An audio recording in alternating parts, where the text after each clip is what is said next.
Biz Оштогу жаштар мезгил өтпөйт биз өтөбүз деген долбоордун алкагында эң алгачкы коногубуз катары Мадумаров Адахан Кимсанбаевичти бүгүн чакырдык.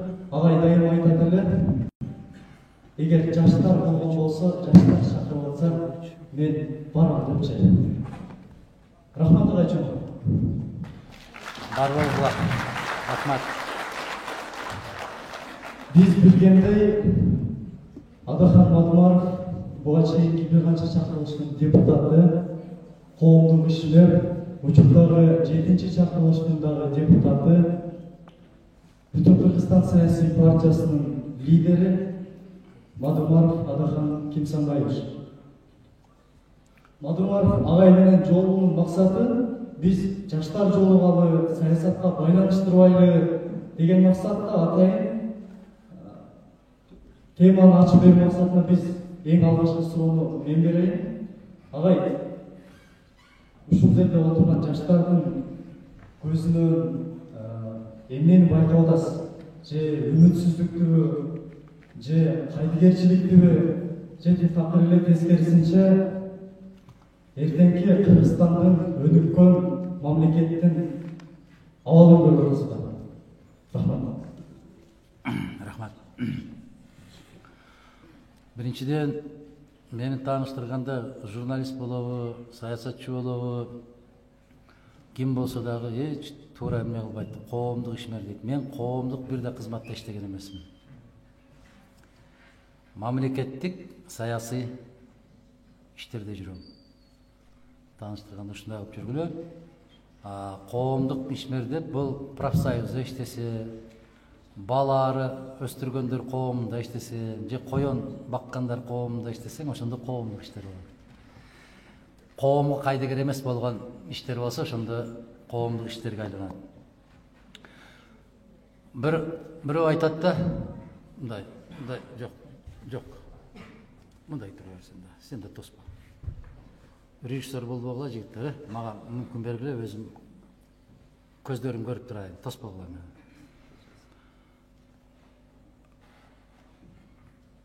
Бирөө дейт, керемет тоого чыгып, укмуш мүлдөрдү, керемет жаратылыштын рахатын көрүп чыгып дейт. Бирөө дейт, ошол жайлоодогу уй жылкылардын тезектерин көрүп чыгып дейт. Кеп кишиден эмнени көрөт? Кантип көрөт? Эмнени баалайт? Кеп ушунда. Ошол сыяктуу мен сиздерди карап отурганда эмнени көрөсүз дегенде, биринчиден көзүңөрдү телмирип караганга үлгүрө элекмин. Экинчиден өзү ушул жолугушалы сүйлөшүп кетели деп келгениңиздердин өзү бул көкүрөгүңүздөрдө күйүп турган кандайдыр бир сезим.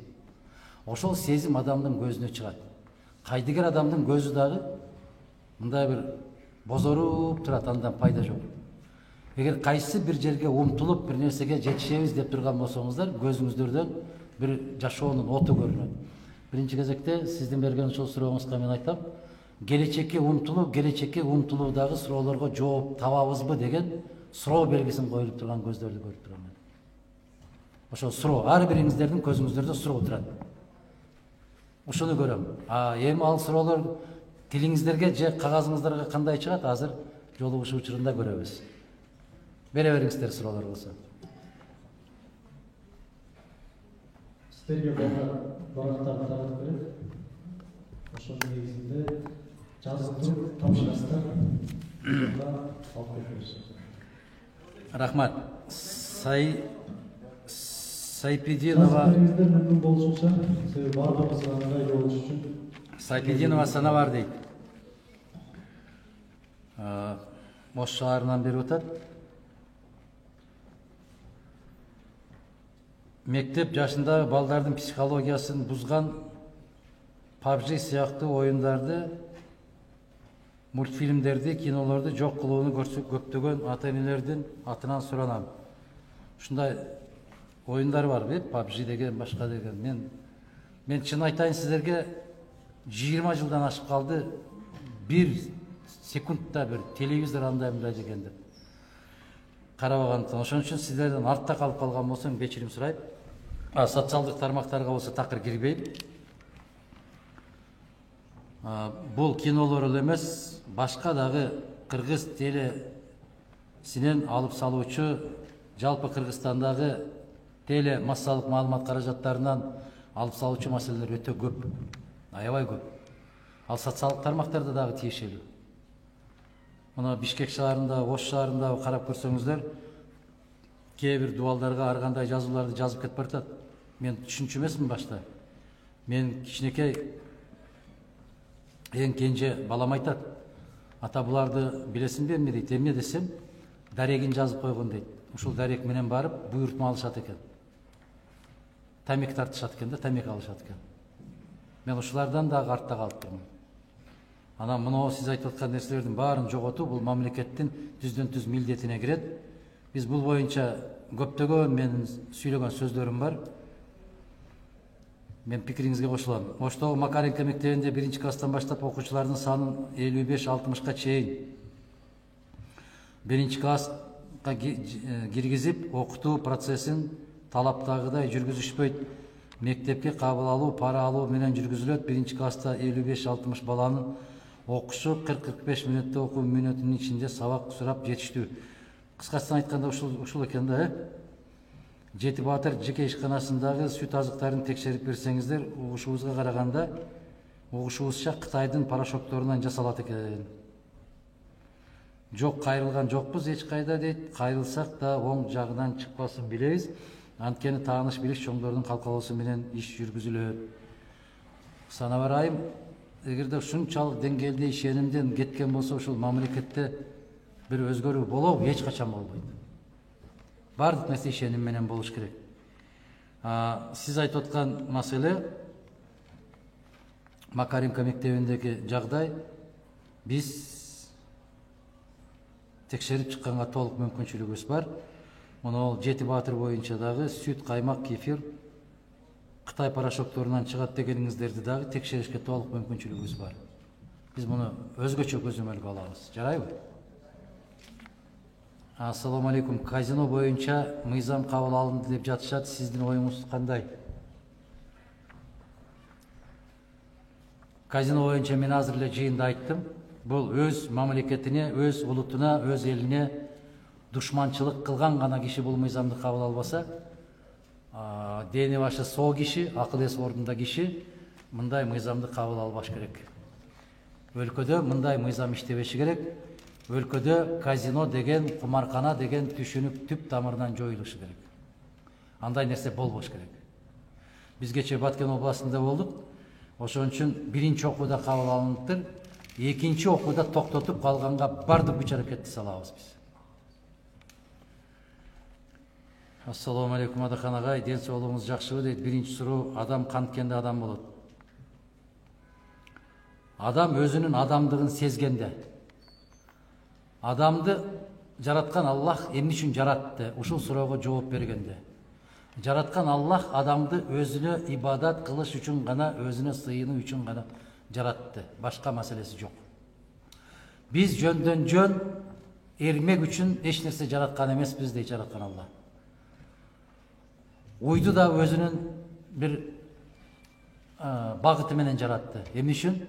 Ушул пенделерге сүт берсин, эти азык болсун, териси кийим болсун деп жаратты.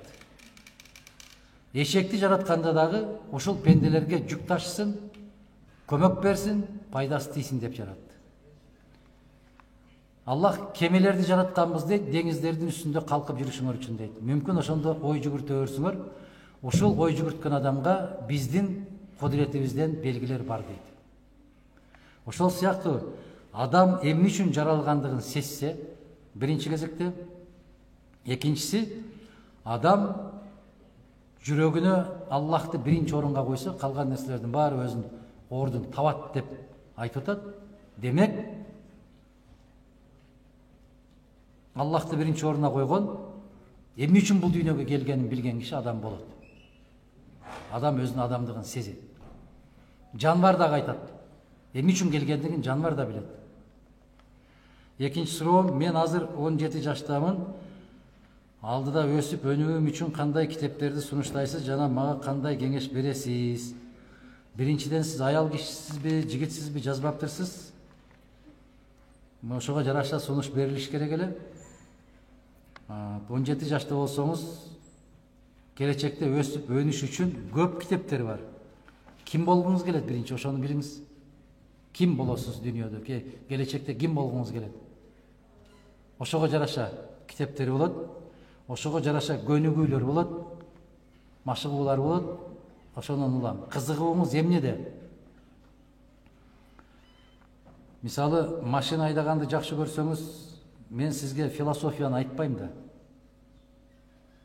Же келечекте мугалим болгуңуз келген болсо, мен сизге башка нерсени сунуштабайм. Ошондуктан ким болгуңуз келет? Ким болгонуңузга карабастан, биринчи кезекте адам болоюн деген болсоңуз, анда китептер өтө көп. Аябай көп китептери бар. Ошонун ичинде биздин эле өзүбүздүн кыргыз жигиттердин китептери бар. Чубак ажынын китептери бар. Пайгамбарлар тарыхы деген дүйнөлүк классикага айланган китеп бар. Имам Азамдын китеби бар. Газалинин китептери бар. Саид Нурсинин китептери бар. Көп китепте. Бул Аалам деген китептер өтө көп. Ошон үчүн ким болушуңузга жараша карап тандап алсаңыз болот. Эмне үчүн эстерди мактай бересиз? Бересиз эмес, бересиз. Мактала турган болгондо өнүгүп кетиш керек эле го. Биринчиден, Исхак мырза, турсаңыз. Турсаңыз, Исхак мырза. Сизби? Канчага чыктыңыз? 18. СССРди көргөн жоксуңуз да, туурабы? Ата-энеңиз дагы жашта, чоң ата, чоң эне барбы? Ошолордон сурасаңыз, менден да жакшы айтып берет. Керемет кылып айтып берет. СССРдин эмне үчүн мактап атасыз дейсиз.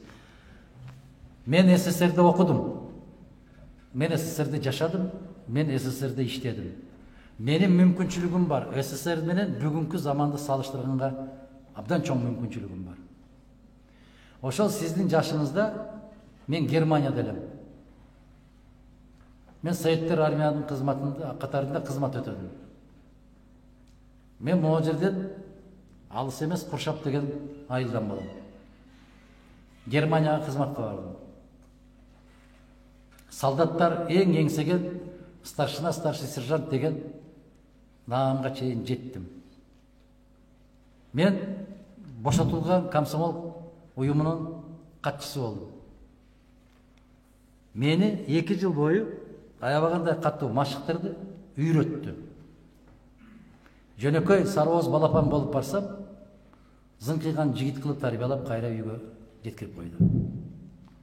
Андан кийин бул жерден Россияга кетип, ал кезде Калинин шаары, азыр Тver шаары, мамлекеттик университетке барып тапшырдым. Мага СССР, мага СССР бекер жатакана берди. Бекер китептерди берди. Бекер көрпө төшөк шейшептерди берди. Ар жумада аларды жууп, үтүктөп, алып келип, көрпө төшөк шейшептеримди алмаштырып турду. Мага СССР айына 9 сом 80 тыйынга 30 күндүк ысык тамак берди. Студент ашканасынан. Талон берилет. Мени окутуп, ошондой жатакана берип, тамак аш берип атып, дагы да жөн калбастан мага 70 рубльдан стипендия төлөдү. 40 рубль стипендия эле, 70 рубль мага төлөдү. Эмнеге? Себеп жакшы окугандыгым үчүн. Жакшы жүрүш-туруш үчүн. Мага СССР ата-энем кандай камкордук көрсө, дал ошондой камкордук көрдү. Мени окутту, колума диплом берди, кайрадан үйүмө жеткирип койду. Азыр ошондой кыла аласыңарбы силер? Силер азыр Россияга барып эмес, Ошко келип, көрпө төшөк шейшеп берип силерди окутпайт эч ким. Ата энеңердин акчасыны шыпырып алып келип контрактка төлөп окуп атасыңар. Окуп бүткөндөн кийин мени жумушка жайгаштырабыз деп аракет кылды, мен болбой коюп Кыргызстанга кайтып келе бердим. Мага СССР эбегейсиз чоң тарбия билим берди. Ошон үчүн жакшы көрөм. Мен мектепте окуп жүргөн кезде СССР келип тишимди текшерип турду. Тишим ооруп калган болсо, ошону даарылап, пломба коюп, даарылап кетип атты. Мага СССР кайда барам десем, ошол жака жиберип атты. Кайсы китепти окуйм десем, ошол китепти чыгарып берип атты. Москвадан чыккан журналды ошол менин Куршаптагы атамдын үйүнө келсин деп 3 сом 60 тиын төлөп койсом, ай сайын ошол журналды үйүмө алып келип жеткирип берип атты. Эртең менен саат 8-де турсам, ошол журнал үйдө турат. Бүгүн сиздин бир тууганыңыз да ал журналды алып келип берип, үйүңүзгө алып келип бербейт. Туурабы? Кантип жаман көрөм ушул өлкөнү, айтпачы. Кантип жаман көрөм. Мен ушул Кыргызстандан чыгып, Калининградка барамбы, Сибирге барамбы, Москвага барамбы, Питерге барамбы, кайсы жерге барсам, мени кош колдоп тосуп алып атты. Кантип жаман көрөм ушул өлкөнү, айткылачы. Мага СССР атам мугалим болгон, орто мектепте сабак берген. Мугалим катарында көмүрүмдү берип атты, атамдын көмүрүн. Мугалим катарында электр энергиясын бекер кылып берип атты. Мугалим катарында мугалимдин балдарыны пионер лагерлерге жиберип атты. Эмнесин жаман көрөм, айткылачы. Мен эмес 2 жашарында апасынан, 7 жашарында атасынан жетим калган Исхак Разаковду тарбиялап, кийинтип, тамагын берип, Кыргызстандын президенти деңгээлине чейин көтөрүп койду, жетим баланы. Эмнесин жаман көрөм, айткылачы. Неге жаман көрүшүм керек?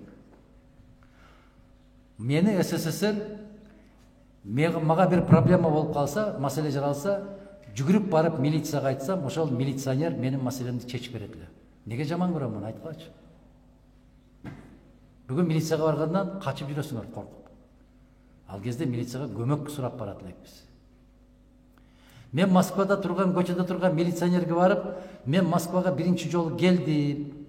Мынау көчө, мынау үйгө кантип барам десем, ошол милиционер мени жетелеп, алып барып жеткирип коет эле. Неге жаман көрөм бул өлкөнү, айтчы. Айтчы.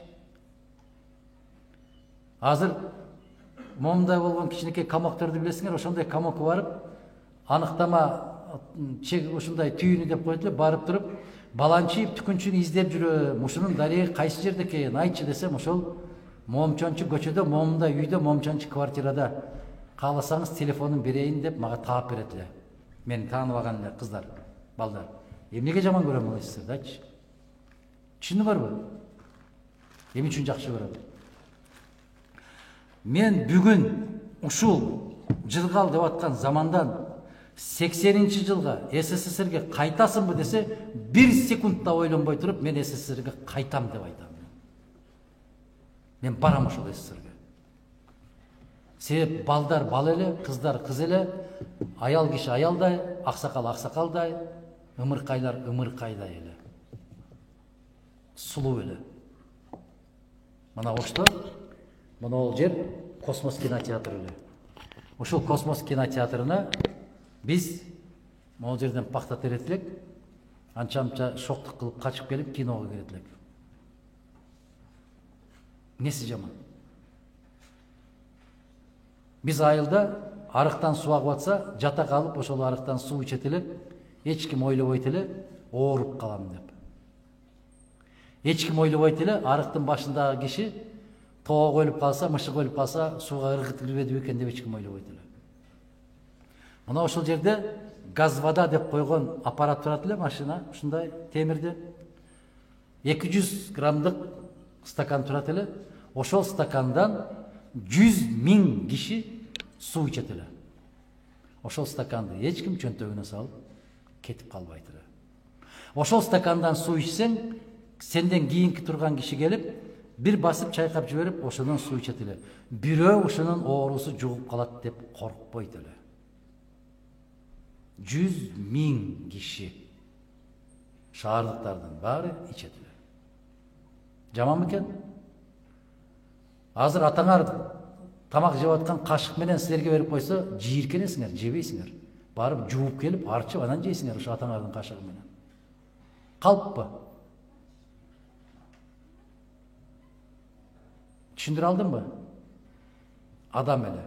Ал кездеги адамдар адам эле. Адамды адам жардамга чакырат эле. Азыр адамдан адам качат коркуп. Жарыгы жок көчөдөн баспайт. Биз ал кезде бирөөнүн ити чыга калабы деп коркот элек, азыр силер бирөө жарым чыга калабы деп адамдан качасыңар силер. Туурабы? Ошон үчүн жакшы көрөм силерди. Студенттерге акыл насаатыңыз барбы дейт. Жана айттым мен, адам бололу, мектептерге качан ыйман сабагы киргизилет, жана бизнес сабагы киргизилет дейт. Ошол жанагы мен эл менен жолугушканда, жалаң силердин ага эжекелериңер менен жолуктум. Мугалимдин статусу жана Кыргыз Республикасындагы билим берүү мыйзамын кайра карап чыкканыбызда сөзсүз түрдө ыйман сабагы, анан 9-10 класстарга аскерге даярдык өткөрүү сабагы, анан машина айдаганды үйрөтүү, трактор айдаганды үйрөтүү сабагын киргизишибиз милдет бизге. Кыздарыбызда ийне кармаганды, шивеге кармаганды, оймок кармаганды үйрөтүшүбүз керек. Жубалдыз дегенди билеби азыр кыздар, билбейм мен. Барбы жубалдыз? Айылдан келгендер билсеңер керек, бирок шаардагылар көрбөйт. Жубалдыз эмес, ийнени да көрбөсө керек. Ушул нерселерди киргизишибиз керек. Ассаламу алейкум, Атакеңгизович, Ош шаарына кош келипсиз дейт, кушак кылсын. Көп өлкөлөрдөн Европа, Япония, АКШ, Кыргыз жаштарына гранттар бөлүнөт. Эмне үчүн ал гранттарды байдын балдары, депутат, министрлердин уул кыздары гана берилет? Эмне үчүн карапайым элдин балдарына берилбейт? Эмнеге акчасы барлар алыш керек дейт? Себеби СССР жок. Ошон үчүн. СССРди ошон үчүн жакшы көрөм. Мен айылдагы мектептин мугалиминин баласы Россияга барсам, кош колдоп тосуп алат эле да. Мен президенттин же банкирдин баласы эмесмин. Мен ошондой кылып тосуп алгандай, кандай дейсиңер? Алдыман чуркап барып түшүп, мага жатакананы берип, көрпө төшөк шейшептерди берет эле да. СССР жок да. Азыр сиз айтып атасыз жалаң байлар деп. Себеп СССР жок болгондо ушундай болуп калды. Мунун баарын ордуна келтирсе болобу десеңер, мына жаштар, силер биринчи кезекте кулагыңар менен укканды токтотуп, көзүңөр менен өзүңөр окугула. Өзүңөр ошо кездеги документтерди бир сыйра текшерип карап чыккыла. Ошондо ишенесиңер. Бирок сиздердин көбүңүздөр деди деп уктум деп атышат экен, деди дептир деген сөз менен жүрөсүңөр. Өз алдынча ой жүгүртүү кабилети жоюлуп калды. Өзүң эмне деп ойлойсуң десе, жерди карап туруп, путу менен бир ташты бир тээп коет, билбейм деп. А ким билет? Ким билет? Сен эмне деп ойлойсуң өзүң? Жалган маалымат уксаңар, аябай сонун кулактын кычуусу канып ишенесиңер, чындыкты айтса ишенбейсиңер. Ага эмне үчүн, эмне себеп болуп атат? Ага ошол маалыматтын жоктугу, ой жүгүртүү кабилетинин жоюлгандыгы. Анан мына СССРди жакшы көрө бересиз деген Исхак мырза, СССРде ой жүгүртүүгө адамды үйрөтөт эле. Бала бакчадан баштап, силер азыр бир да жумуш жасабайсыңар. 18ге чыгыптырсыз. 18ге чыктыңыз, Кайсы айылдан? Ноокаттан. Тамеки тересиңерби? Тербейсиңер, эмне кыласыңар тер? Кызылча чаптыңызбы? Кызылча чаптыңызбы? Жакшы. Чөп. Кайдан? Азыр мектептен чөпкө барасыңарбы? Мектеп чөпкө айдайбы? Жайкы каникулда атаңардын чөбүн чаап атасыңар. Атаң чаптырып атат, туурабы? Өзүңөр үчүн да ал. Совхоз үчүн эмес, мамлекет үчүн эмес. Биз мамлекет үчүн иштейт элек. Биз мамлекет үчүн пакта терет элек, мамлекет үчүн тамеки терет элек, мамлекет үчүн чөп чабат элек, мамлекет үчүн кой багат элек. Азырантпайсыңар да силер. Туурабы? Ошон үчүн майып болуп калып атасыңар дегеним ошол. Жаштар майып болуп калып атасыңар. Ишке жөндөмү жок, ой жүгүртүү жок, чыңалуу жок, же аскерге барбайсыңар, же жакшылап чапкы чаппайсыңар, же кетмен чаппайсыңар. Эч нерсеге жөндөм жок болуп калды. Ошон үчүн кыргыз кыздары силерди көп жактырбай атат. Колунан эч нерсе келбейт дейт. Туура да.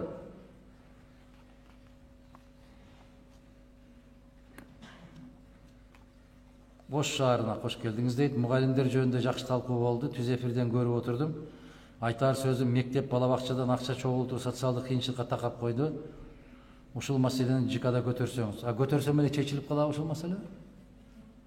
Көтөргөндөн кийин ал маселени даярдаш керек, даярдагандан кийин добушка коюш керек, добуш койгондон кийин аны кабыл алыш керек. Добушка койгондон кийин кабыл алыш үчүн канча депутат керек жогорку кеңеште? Канча депутат керек? 46. Ошончо 46 таза депутатты шайладыңарбы өткөн шайлоодо силер? Я. Шайласаңар каякта жүрөт алар?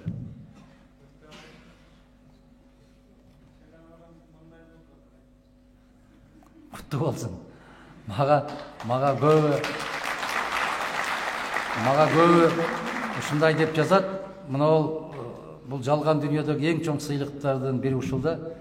Сизди шайлаганыбызга өкүнбөйбүз. Сиз биздин үмүтүбүздү актап атасыз.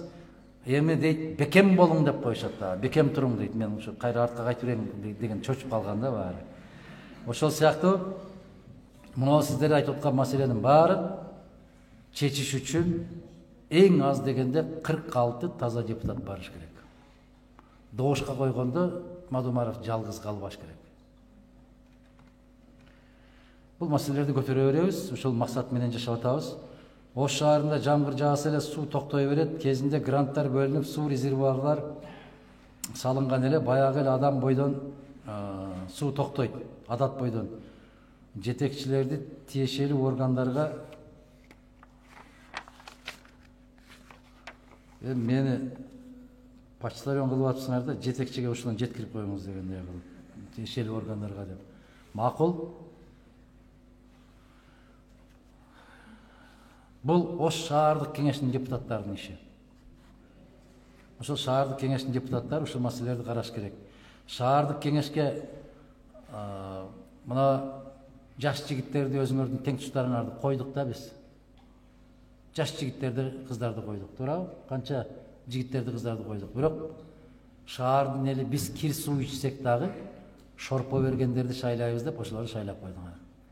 Чыдайбыз, кир суу ичсек дагы чыдайбыз, уурлар болсо дагы чыдайбыз деп. Ошондо сиздер өз турмушуңуздар үчүн күрөшкөн жоксуздар. Өз келечегиңиздер үчүн күрөшкөн жоксуздар. Бизде бир тескери мындай бир түшүнүк пайда болгон. Мен баланчы партия үчүн чуркадым. Жок. Сиздер өзүңүздөрдүн келечегиңиздер үчүн чуркадыңыздар. Себеп ошол кайсы партия келсе, сиздердин келечегиңиздер ошол партиядан көз каранды. Мына атыда жытыда жок, сиздер эмес. Мен жогорку кеңеште отурам. Кээ бир партиялардын жетекчиси ким экенин билбейм, бирок сиздер шайладыңыздар. Эмнеге? Дискотека кылып береби, кыргыз эстрада жылдыздарын алып келип береби? Эмне максаттан шайладыңар? Өзүңөр да кээде түшүнбөй каласыңар. Мен сиздердин мугалимиңерге кайрылдым. Студенттерди кыйнаганды токтоткула шайлоолордо. Буга добуш бер, ага добуш бер. Бирок кыйнаса эле кыйналып калбайсыңар да силер делечи. Өзүңөр ошо кыйналгыңар келет экен да. Туурабы? Сиздер кирип кимге добуш берип атканыңыздарды Аллах, сиз башка эч ким билбейт го. Кандай дейсиңер? Жөн эле шылтоо издейсиңер да. Агай ушинтип айтты, бизди коркутту, баланчыга добуш бер деди, анан ошого добуш бердим деп. Туурабы? Шайлоолорду ушинтип атасыңар да. Мен мугалимиңерге ачык айттым. Ушул Кыргызстан ушул күндү көрүп атканына 100% мектеп мугалимдери менен жогорку окуу жай мугалимдери сиздердин тиешеңиздер бар деп айттым. Кыргызстандын экологиясына болгон көз карашыңыз кандай болмок эле? Силер жаман көргөн Союздун мезгилиндегидей Кыргызстанды көргүң келет. Кыргызстан Исхак 15 республиканын ичинде экинчи орунда турат эле. 15 республиканын ичинде экинчи орунда турат эле.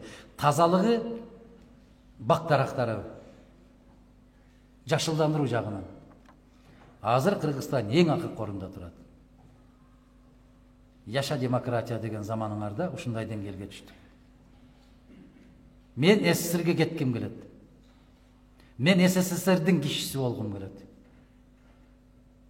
Билесиңер ушундайды. Мен сагынам ошол кезде. Экологиясы, кайдан экология болсун? Чалды куйду кимдин акчасы болсо жерди алат, каалаган үйүн салат.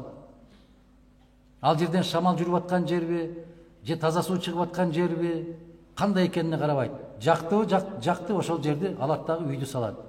Биздин Ош шаарында курулуп аткан үйлөр 7 балдык Аллах сактасын жер титирөөгө чыдайт деп кимиңиздер кепилдик бере аласыздар? 5 балга чыдайт деп ким кепилдик бере алат? А Союздун мезгилинде 9-10 балга чейин Кыргызстан сейсма аймакта турат. Сейсмологиялык кооптуу аймакта турат. 9-10-12 балга чейинкисин текшертип, анан кийин курдурчу үйлөрүн. Азыр ким текшерип атат аны? Демократия каалаганын жасап атат. Бүгүнкү күндөгү базар экономикасындагы баалардын туруксуз болуусунун себептери жана алардын кантип алдын алса болот. СССР келсе булардын баарын ордуна коймок. Исхак. Мен Ош шаарында 3 тыйынга 1 стакан газ вода ичсем, мындан дээрлик 5000 километр алыста турган СССРдин бир шаарына барсам дагы 3 тыйынга ошол сууну иччүмүн. Мен ушул жерде 17 тыйынга бир нан алсам, булка 7000 чакырым алыстыкта турган жерге барганда дагы 17 тыйынга ошону алчумун. Мен ушул жерде бир кесе чучвараны 34 тыйынга алсам, Москвага барсам дагы 34 тыйынга ошол чучвараны алчумун. Мен бир пирожкини ушул жерден 5 тыйынга сатып алсам, ичинде повидло болобу, капуста болобу, Москвада дагы 5 тыйынга ошону сатып алат элем. Мен ушул СССРди жакшы көрөм. Экономиканын баалардын туруксуз болгондугу ошол тартиптин жоктугунан, мамлекетте бийликтин көзөмөлүнүн жоктугунан ушундай болот да.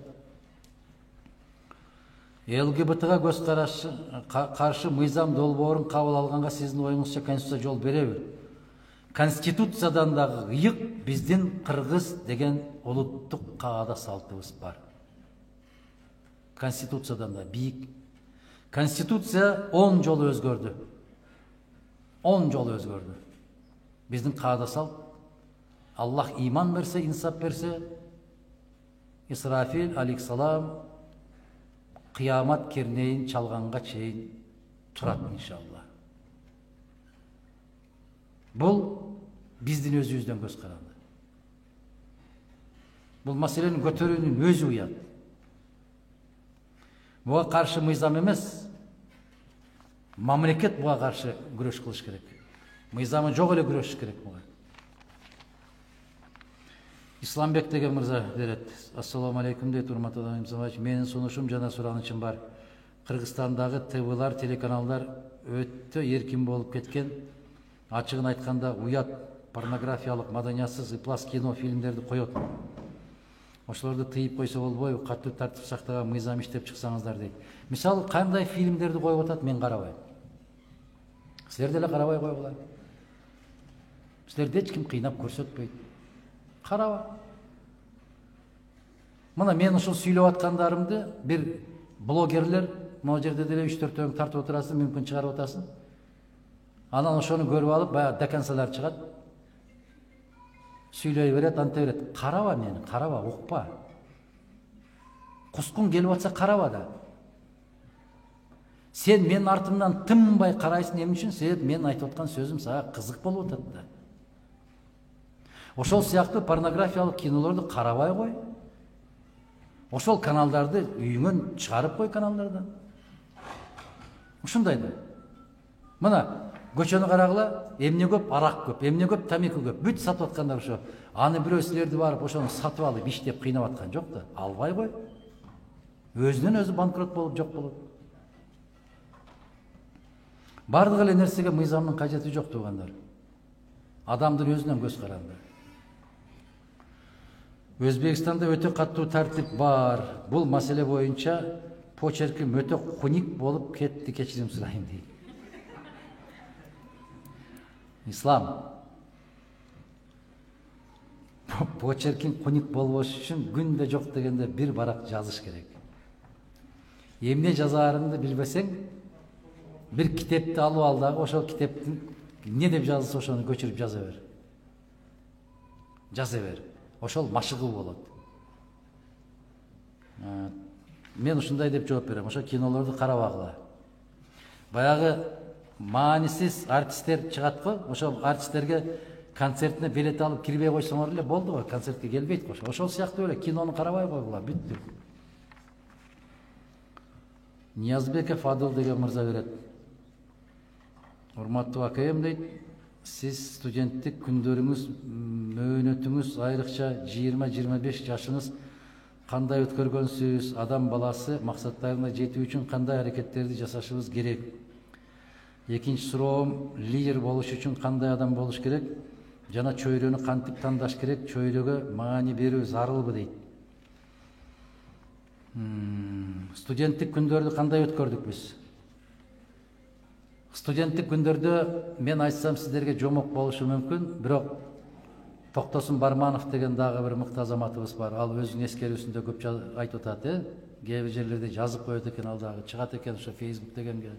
Мен ушу Facebook'ту колдонушту да билбейт экенмин, бирдеме жазышты да билбейт экенмин. Ушу баягы 20-кылымда калыптанып калган кишимин. Студенттик күндөр ушундай өткөн. Окуу менен, жалаң окуу менен. Горький атындагы областтык китепкана бар эле, анан Ленин атындагы союздук китепкана бар эле Москвада. Мен ошол китепканадан, дээрлик китепканадан чыккан эмесмин. Университет, китепкана, жатакана. Университет, китепкана, жатакана. Мен жогорулатылган стипендия алганыма карабай, мамлекеттик маданият техникумун түндө кайтарат элем. Кароолчу болуп, студент болуп, окуп жүрүп. Андан 74 рубль айлык алат элем. Ошондо менин атам 120 рубль айлык алса мугалим, мен студент 144 рубль акча алат элем. Мен өзүмдү өзүм багат элем. Анан менден кийинки карындаштарым баарына кийим, андай мындай нерсе алып келет элем үйгө. Мен ата-энемден бир сары чака тыйын алчу эмес элем. Мен студенттик курулуш иштеринде иштеп, көп акча таап, үйгө келип, ата-энеме 1 жылдык иштетиле турган, же 6 айлык иштетиле турган сары май болобу, көмүр болобу, ун болобу, ошолордун баарын сатып үйгө алып берип коюп, анан кетчүмүн. Мен карындаштарыма мектеп формасыны ошол жактан алып келип, Москвадан ошол форма, фартук, юбкаларды. Мына могу жерде бир карындашым отурат, Халида. Ушуларды ошол жактан кийинтирет элем. Мен ошол жактан Москвадан чыккан конфеттерди ушуларга алып келип берет элем. Мен 5 жыл студент болуп, bir gün же 1 saat diskoteka дегенге кирбептирмин. Мен дискотека эмне дегенин дагы басып да барбаптырмын. Менин басып барар дарегим ушул китепкана менен эле университет болгон экен. Биз 6-чы күндөрү мени менен кошо 3 жигит жашайт эле. Бирөө Украинадан, бирөө жаңылышпасам Калугадан болсо керек эле. Мына ошол 6-чы күндөрү темир жол вокзалына барып, тоннасына 1 рубльдан жүк түшүрөт элек. Силерди азыр чынжыр менен байлап койсо да аны жасабайсыңар. Ачка калсаңар да жасабайсыңар. Силер элестеткиле, 1000 килограмм жүктү 1 рубль үчүн түшүргөн. 1 тоннаны 1 сом үчүн түшүрөт элек. Биз 60 тонна 1 вагонду алат элек, 60 рубльга түшүрөт элек. 60 рубльду момундай консерванын банкасына касса салып коет элек, банк деп. Нан, чай, шекер, май, ошонун алынчу жатаканада. Эч кимибиз бири-бирибизди текшерчү эмеспиз. Бул 5 тыйын ашык алып койду, бул 15 тыйын ашык алып кетти. Эч кимдин оюна да келчү эмес, ушул бизден 20 тыйын алып кетет ушул жерден деп. Жок. Мына союз ушундай болгон. Исхак. Азыр. Ошол студент мезгилдеги эң адамдын адам болуп калыптануу мезгили ошол болот. Кандай багытты алсаңар, ошол бойдон багытталасыңар. Лидер болуш үчүн эмне болуш керек дейсиз? Лидер болуш үчүн менимче чыңчыл болуш керек, туруктуу болуш керек. Мындай деген принцип бар го. Эч ким ишенбесе дагы чындыкты айт, эч ким баалабаса дагы сооп иш кыл. Сен аны өзүң үчүн кыласың, бирөө үчүн эмес. Сооп иш кылсаң, ал сен, сага пайда. Жамандык кылсаң, бирөөгө жамандык кыла албайсың, өзүңө кыласың. Себеп акыретте баары бир жообун сен бересиң. Чөйрөнү тандаш керекпи дейсиз? Сөзсүз түрдө тандаш керек. Чөйрө илгеркилер бекер айткан эмес. Досуң ким экенин көрсөтсөң, мен сенин ким экениңди айтам деп. Сен ким менен жүрөсүң, кандай кишилер менен жүрүп атасың, ошодон көп нерсе көз каранды. Бизде мусулманчылыкта айтат, аалымдар менен көп жүргөнгө аракет кылгыла, аалымдар менен дос болгонго аракет кылгыла. Анын ичинде дагы каары кишилер менен. Каары дегенде жашын каары эмес, илимий каары. Куранды жатка жаттап алгандар менен көп достошкула дейт. Себеп ошол каарларга Курандын урматы менен 70 кишиге тозокто жатса, Аллах сактаган болсун, шафаатчы болуп 70 кишини чыгарышка мүмкүнчүлүк берилет экен.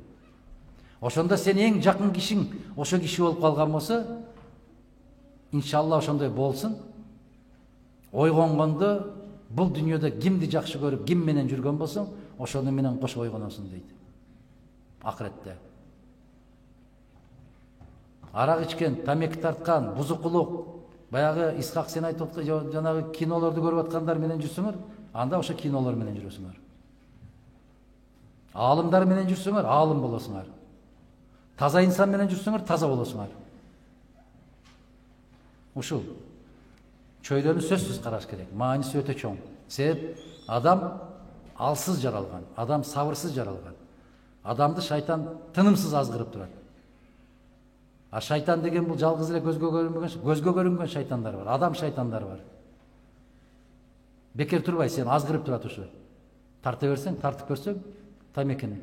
Моон ала бер, иче бер. Ушунча күнөө болгон болсо, күнөөңдү мен алайын, барекетин алабы күнөөсүн. Ал атасынын күнөөсүн да ала албайт, баласынын күнөөсүн да ала албайт. Ошон үчүн чөйрөнү тандагыла, жигиттер, кыздар. Чөйрөңөрдү карагыла. Так. Я. Жаза албайсыңарбы? Убакытты албайсыңарбы? Сураныч. Мен эмес, өзүңөрдү сыйлагыла, келгиле. Биринчи ошол жигити кол көтөрүп атат. Ооба.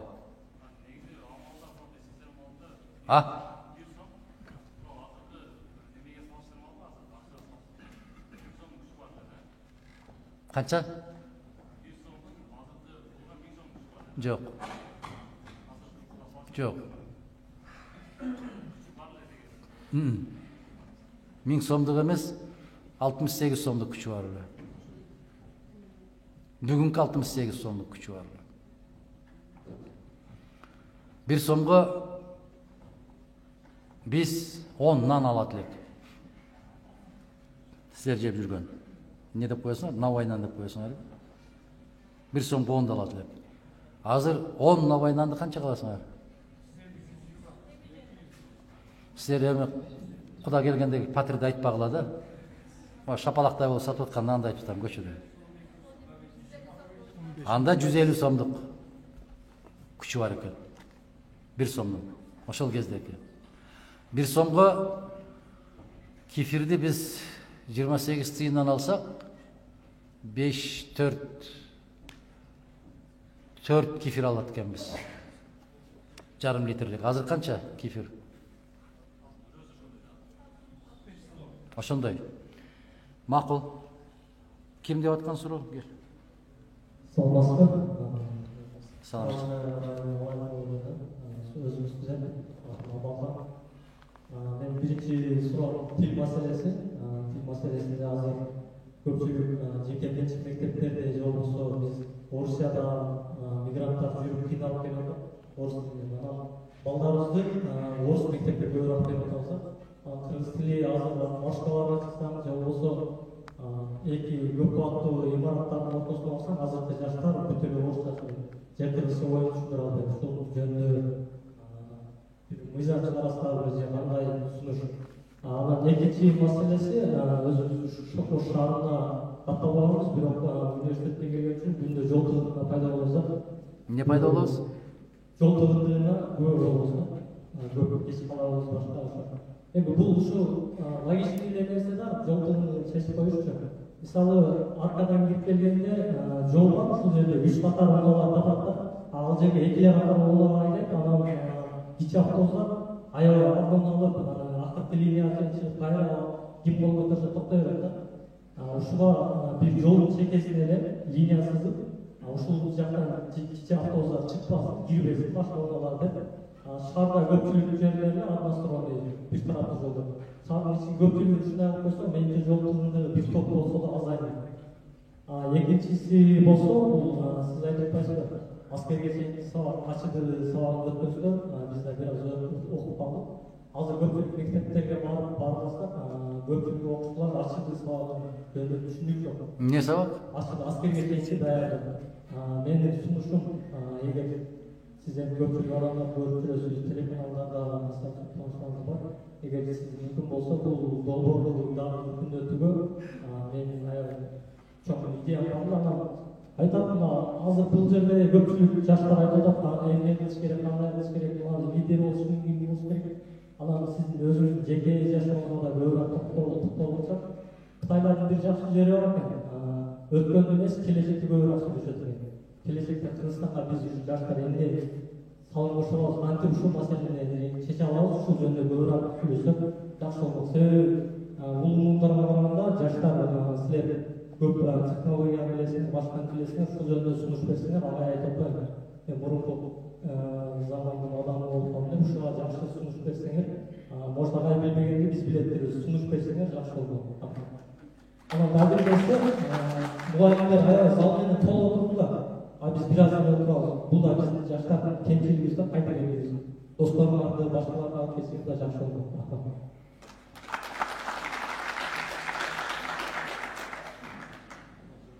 Кыргыз тили боюнча ага мыйзамдын да кереги жок, башканын да кереги жок. Кыргыз өзү кыргыз болсо эле жетиштүү болмок да. Бирок тилекке каршы кыргыз боло албай атпайсыңбы? Айттым го. Дүйнөнү өзгөрткүң келеби, өзүңдөн башла. Өзүң болчу кыргыз, айланайын. Кыргыз болчу биринчи кезекте. Кыргыз тили деп ушул чейрек кылымдан бери мен какшаганчалык бир киши какшабаса керек.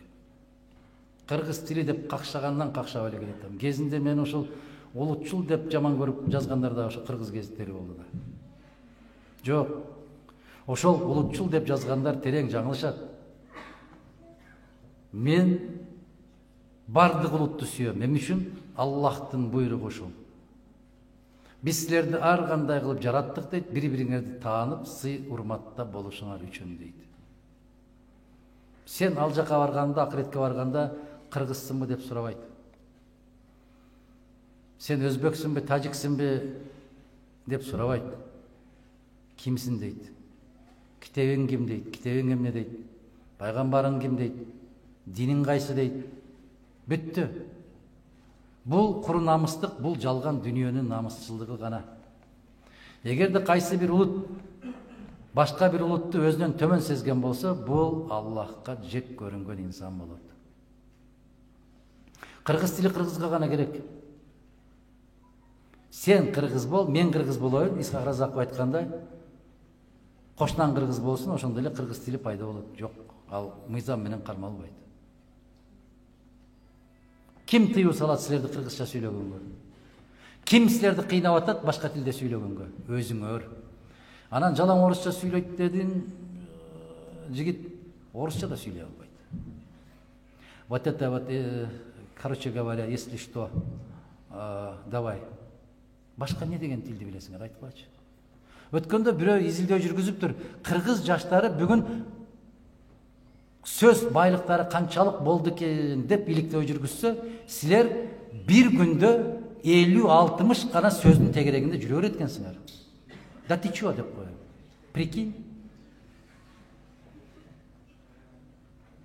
50 сөздүн арасында жүрөткенсиңер бир суткада. Бул өтө кооптуу коом болот экен.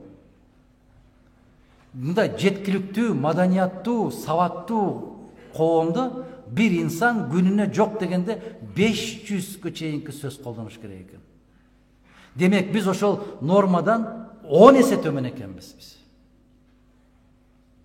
Да ты чё деп койбойсуң аны? Вот прикинь. Ушул эле сөздүн тегерегинде жүрөсүңөр. Ошону жаз десе, кандай уксаңар, ошондой кылып жазасыңар. Орусчада жаза албайсыңар да. Маселе ушунда турат да, күйдүргү болуп калдык да биз. Же кыргызчада, же орусчадан жок. Ошол мени улутчул деп жүргөн азаматтарга айтам. Мен билгенчелик тил билип алгачы.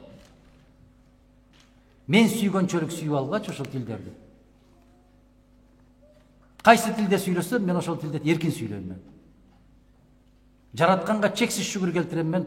Эч бир улуттун алдында кемсинип калбайм мен. Дал ошонун тилинде, ошондон дагы мыктыраак сүйлөгөнгө аракет кылам. Бул эмне деген керемет?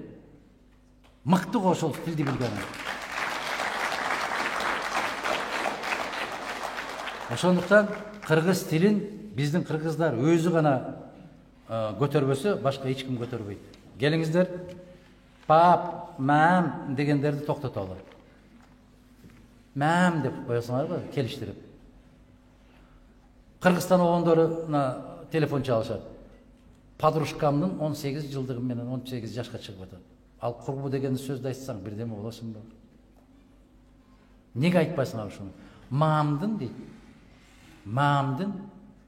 Эми уккула да кандай жазылат? Мамдын 45 жашы менен куттуктагым келип турат. Мамдын. Мен жаман көрүнөйүн, мейли. Бирок адам болгулачы, айланайындар. Келгилечи. Баарыбыз биригип, бир силкинип, өтө сабаттуу, кыргыз тилинде сүйлөсөң, ушундай сүйлө, уккан киши суктансын. Орус тилинде сүйлөсөң, ушундай сүйлө, уккан киши суктансын. Өзбек тилинде сүйлөйсүңбү, өзбөксүңбү, ушундай сүйлө, ап барекелде десин уккан киши. Тажикче сүйлөйсүң, каалаган ар бир улут өзүнүн тилинде мыкты керемет сүйлөгөндү үйрөнмөйүнчө башка тилди үйрөнүүгө тыюу салыш. Сен укугуң жок. Мен көпчүлүк учурда жаштарга айтам. Сыртка чыккылачы. Чымчык дагы карлыгач сыяктуу сайрабайт, өз тилинде сайрайт. Чымчык. Мышык дагы үрбөйт, миолойт. Ит дагы миолобойт, үрөт. Айланайын жок дегенде кой менен эчки дагы өзүнчө маарайт го. Жалгыз кыргыз кайда жетелесең кете берет. Ашмалтайы чыгып, аталасы чыгып кеткен. Кай тилде сүйлөп атканын өзүң да байкабайсың. Не деп койдуң сен? Айтчы. Не деп сүйлөдүң? Ушуга маани бересиңер өзүңөр. Мен кыргыз кыздарына кайрылып айткым келет да, кыздар, кыргыз тилин так сүйлөй албаган жигиттер менен сүйлөшпөй эле койгулачы. Силер токтотпосоңор башка токтобойт булар. Ушундай болгула.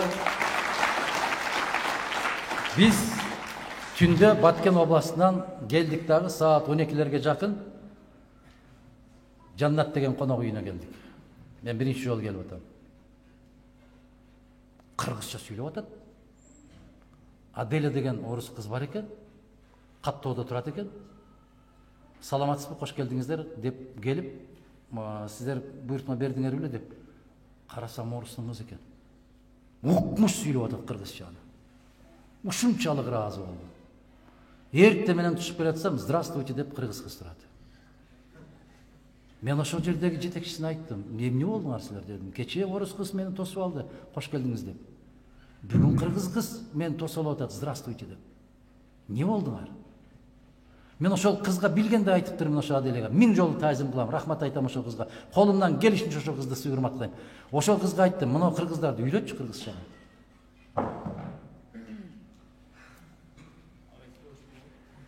Болот, мен суроолорго жооп берип атам балам азыр. Мен биз ошо жазуу жүзүндө бергиле дедик, ошолорду сыйлайбыз да, алар мыйзамды аткарган үчүн жабыр тартпаш керек. Анан айтат, ортодон чыга албай Рахмат. Өзгөн районунун баштабы айыл өкмөтүндө Кошкоргон айылында мектеп маселеси өтө оор. Ал жерде 450дөй үй бар. Ошол жердеги мектеп окуучулары 5-8 чакырым окуп жатышат барып дейт. Ошол маселени айыл өкмөткө коюлса, мектептин орду бар деп 5-10 жылдан бери айтылат. Бирок андан бери канча деген айыл өкмөт алмашты. Ушул маселе кандай кылып жана кимге кайрылабыз, сизди колдоп дейт. Рахмат. Мен муну өзүм чалып алайын дагы, расмий түрдө жооп берейин жазуу жүзүндө. Сиз эгер эме болбосо отура бериңиз, отуруп чалып алыппы ал жерде. Саламатсызбы дейт. Акыркы учурда кооперативдер тууралуу эл арасында көп талкуулар болуп жатат. Бирөөлөр мыйзам чийген десе, чийки десе, бирөөлөр туура эле деп иштейт. Кооперативдердин мыйзамдуулугу жөнүндө кайсы кооператив? Эмне болгон кооператив? Турак жай кооператив. Ошентип жазгыла. Бул жакшы сөөгөндөгү толук бөлүнчү. Мамлекеттик органдар өздөрү ушундай болуп да, биз өзүбүздүн кооперативдин кызматкерин биз мыйзам негизинде иштелет. Бирок кээ бир орган журналисттер бар, мисалы мыйзам чийки деп чыгышат, бирок үстүнөн мыйзам ордуна мамлекеттик иш кандай бир тосууда талаш болуп да, ушул жөнүндө болмок деген мага мыйзамдуулук тууралуу келген общий жилищный кооперативдер боюнча же керектүү кооперативдер боюнча.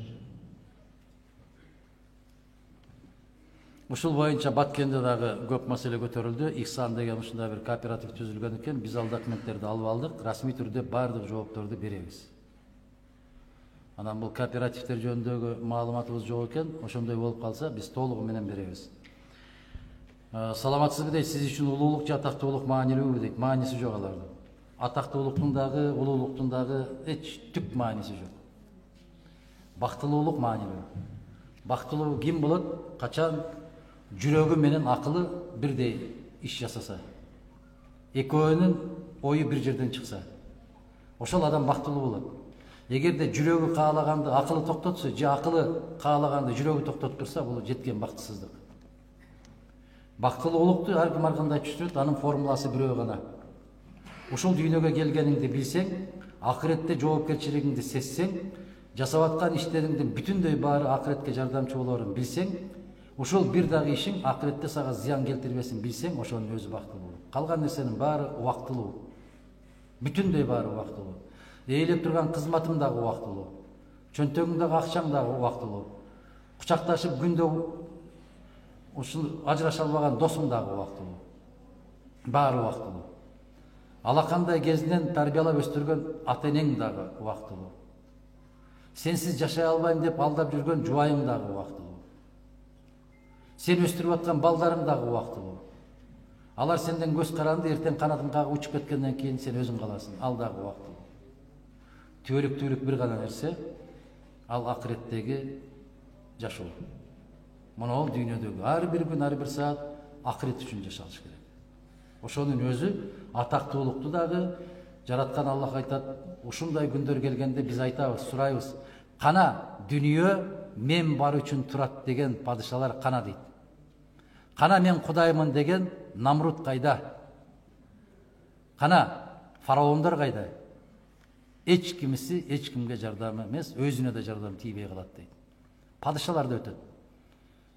Амаркайым жазгандай, падыша бол, кайырчы бол, өлүм үчүн бирдей сенин катарың. Мына дүйнөдө бир нерсенин аркасынан куушубуз керек биз.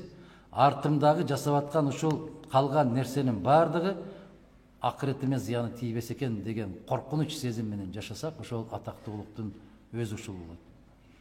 Негизи өтө атактуу кишилер мүмкүн болушунча эч качан өзүн көрсөткөнгө аракет кылбайт. Бүгүн рахмат. Бүгүнкү учурда мотивациялык курстар, китептер, мотиваторлар өтө көбөйүүдө. Бир тарапта мотиваторлар өзүмчүлүккө үгүттөп мамлекеттин жумуштарын Азамат Баракелде, Аблесов Мирлан деген жигит берип өтөт. Өтө туура. Мотиватор сен өзүңсүн. Өзүңдөн өткөн мотиватор жок. Эмне үчүн жаман иштерге кетип калып атабыз? Себеп мотиватор ачкөздүк болуп атат, напсы болуп атат. Мотиватор өзүң бол. Сен бирөө момундай лекция окуйт экен, анан ошол барып үйрөтөт экен, бактылуулуктун сырын ачат экен. Ошол бактылуулуктун сырын билсе өзү бактылуу болуп албайбы? Жарыялар кетип баратат. Жолуңарды ачам. Өзүңдүн жолуңду ачып албайсыңбы? Эмне кылып тилемчилик кылып отурасың ал жерде? Байлыкка жол ачам дейт. Өзүң бай болуп албайсыңбы жолун билсең? Кандай дейсиңер? Азыркы учурда акыркы жылдарда түрк идеологиясын сиңирип жаткан топтор дагы көбөйүүдө. Буларга пикириңиз кандай же түрк идеологиясына муктаждыгыбыз барбы дейт. Мен айттым го, биринчи кыргыз болчу сен. Ошондо эч кимге муктаж болбойсуң. Түшүнүп атасыздарбы? Эмнеге ошо идеология деп атасыңар? Ошонун кинолорун көрүп атасыңар.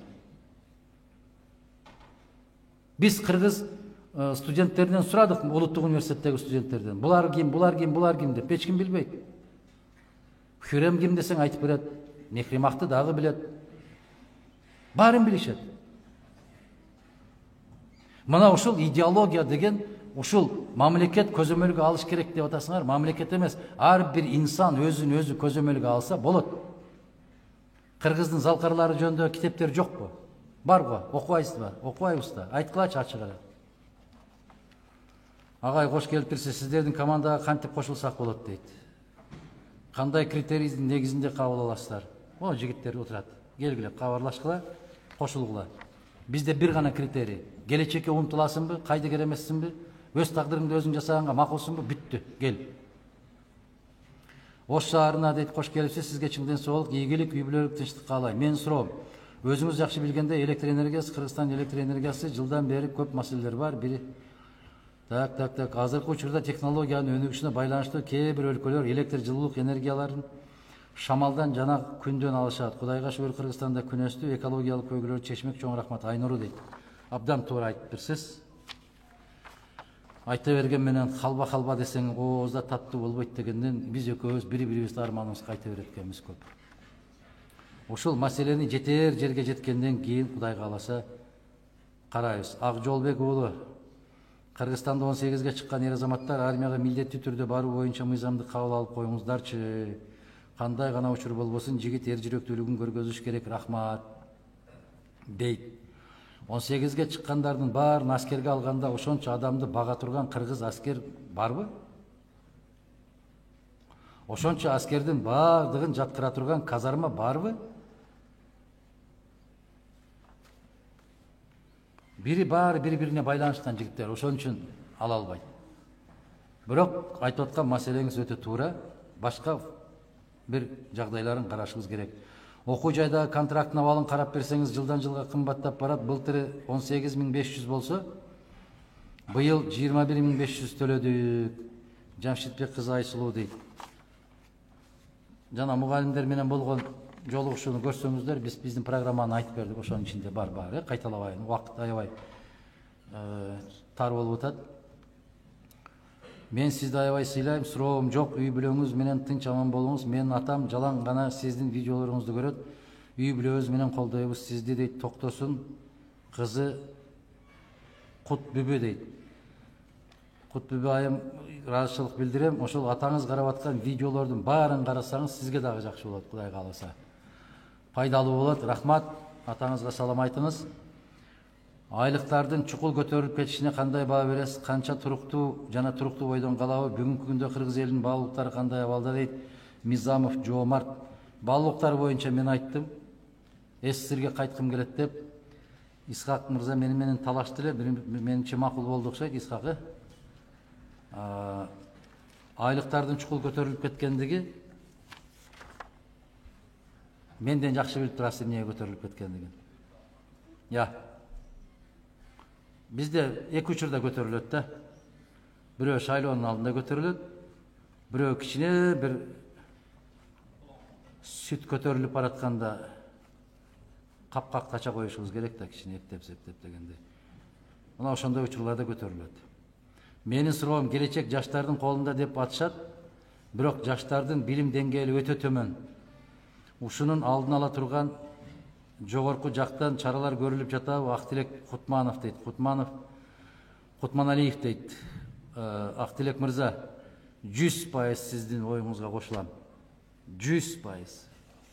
Өзүңүз да жаш болсоңуз керек. агай деп жазганыңызга караганда 100%. Мен жаштарды мактап, жаштарга жакшы көрүнгөм келбейт. Мына социалдык тармактарда жүрөт, бир окумуштуу жөнүндө көрдүңүздөрбү? Жанагы неден чыга албай аткан көпөлөктү чыгарып койгондогусу. Окудуңуздарбы, көрдүңүздөрбү? Бир көпөлөк аябай кыйналып чыга албай атат да, ийнеп, ычкынып, ошол жанакы куурчак болот да биринчи. Ошол куурчактагы кийиминен чыга албай атат да. Ошол мугалим өтүп баратып, окумуштуу боор ооруп, ошо аябай карап отуруптур да, өтө кыйналат экен да, көпөлөк жанагы кийиминен чыгып кетиш үчүн. Өтө кыйналып атканда ошого жардам берейинчи деп кичине жанакы лезвие менен кийимин тилип койгон экен да. Ошону менен көпөлөктү майып кылып коюптур. Кантип майып болуп калат экен? Себеп жараткан ушундай кылып жаратат, ар бир нерсенин аркасында хикмат бар дейт. Ошонун кыйналып, жанагындай кыйналып, кысталып чыгып атканда, аябай кыйналып атканда, ошонун канатындагы кан тамырларга кан. Ата-энеңиз азыр бар болгондо эмне кылмаксыз? Мындай суроо бербегиле, жигиттер, кыздар. Ар бир нерсени жоготкондон кийин билесиз. Мен өткөндө сиздер сыяктуу студенттер менен жолугуп атканда айттым эле, ата-энем тирүү болсо сиздердин алдыңарда турбайт элем деп. Турбайт элем. Тилекке каршы баарын кеч түшүнөсүн. Биз бейишти издейбиз, бейишке киребиз деп өтө жаман кыйналат экенбиз. Бейиш ошо колубузда турганын билбейт экенбиз да. Ошону жоготуп алып анан ыйлайт экенбиз. Ошол Россияга, Казакстанга, Түркияга, Кореяга кетип бараткан кыргыз кыздарды, жигиттерди айтып атам. Ал жерден алтын таап келгениң жерге кирсин, ата-энеңдин алдында болчу деп атам мен. Мээри менен канча ошолордун мээри. Бир күн болсо дагы, бир чайнек чай кылсаң дагы, бир колун, бир бутун жууп берсең дагы батасын алчы деп атам. Ал жактан бактылык таппайсың. Сиздин алгачкы сүйүүңүз жана жубайыңыздын сүйүп жүрүп алгансызбы дейт. Анан бирөө кошуп бере беле мага бирөө?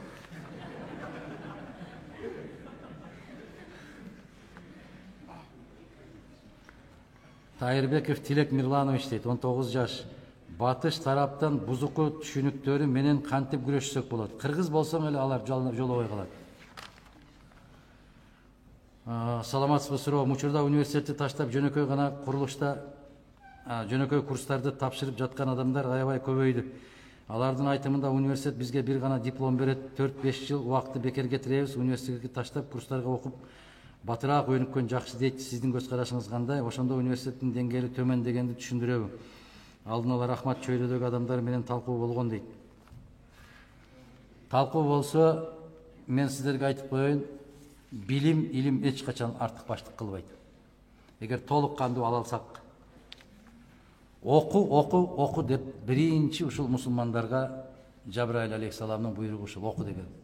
Бирок окуунун дагы ар кандай жолу бар. Эгер чындап келечекте чоң бир адис болом дебесең, анда өзүңдү да ата-энеңди да кыйнава да ошол курстарды окуп эле иштей бер. Жок, мен келечекке умтулган бир адис болом десең, анда оку, чыдап оку, бирок диплом үчүн эмес, билим үчүн оку. Диплом үчүн кажети жок. Азыр өткөндө бир азаматты айтып атат, ушу сиздер менен жолукканда, студенттер менен айтып атат дейт, мен мектепте 2 жыл элем, эч качан сабакты окучу эмесмин.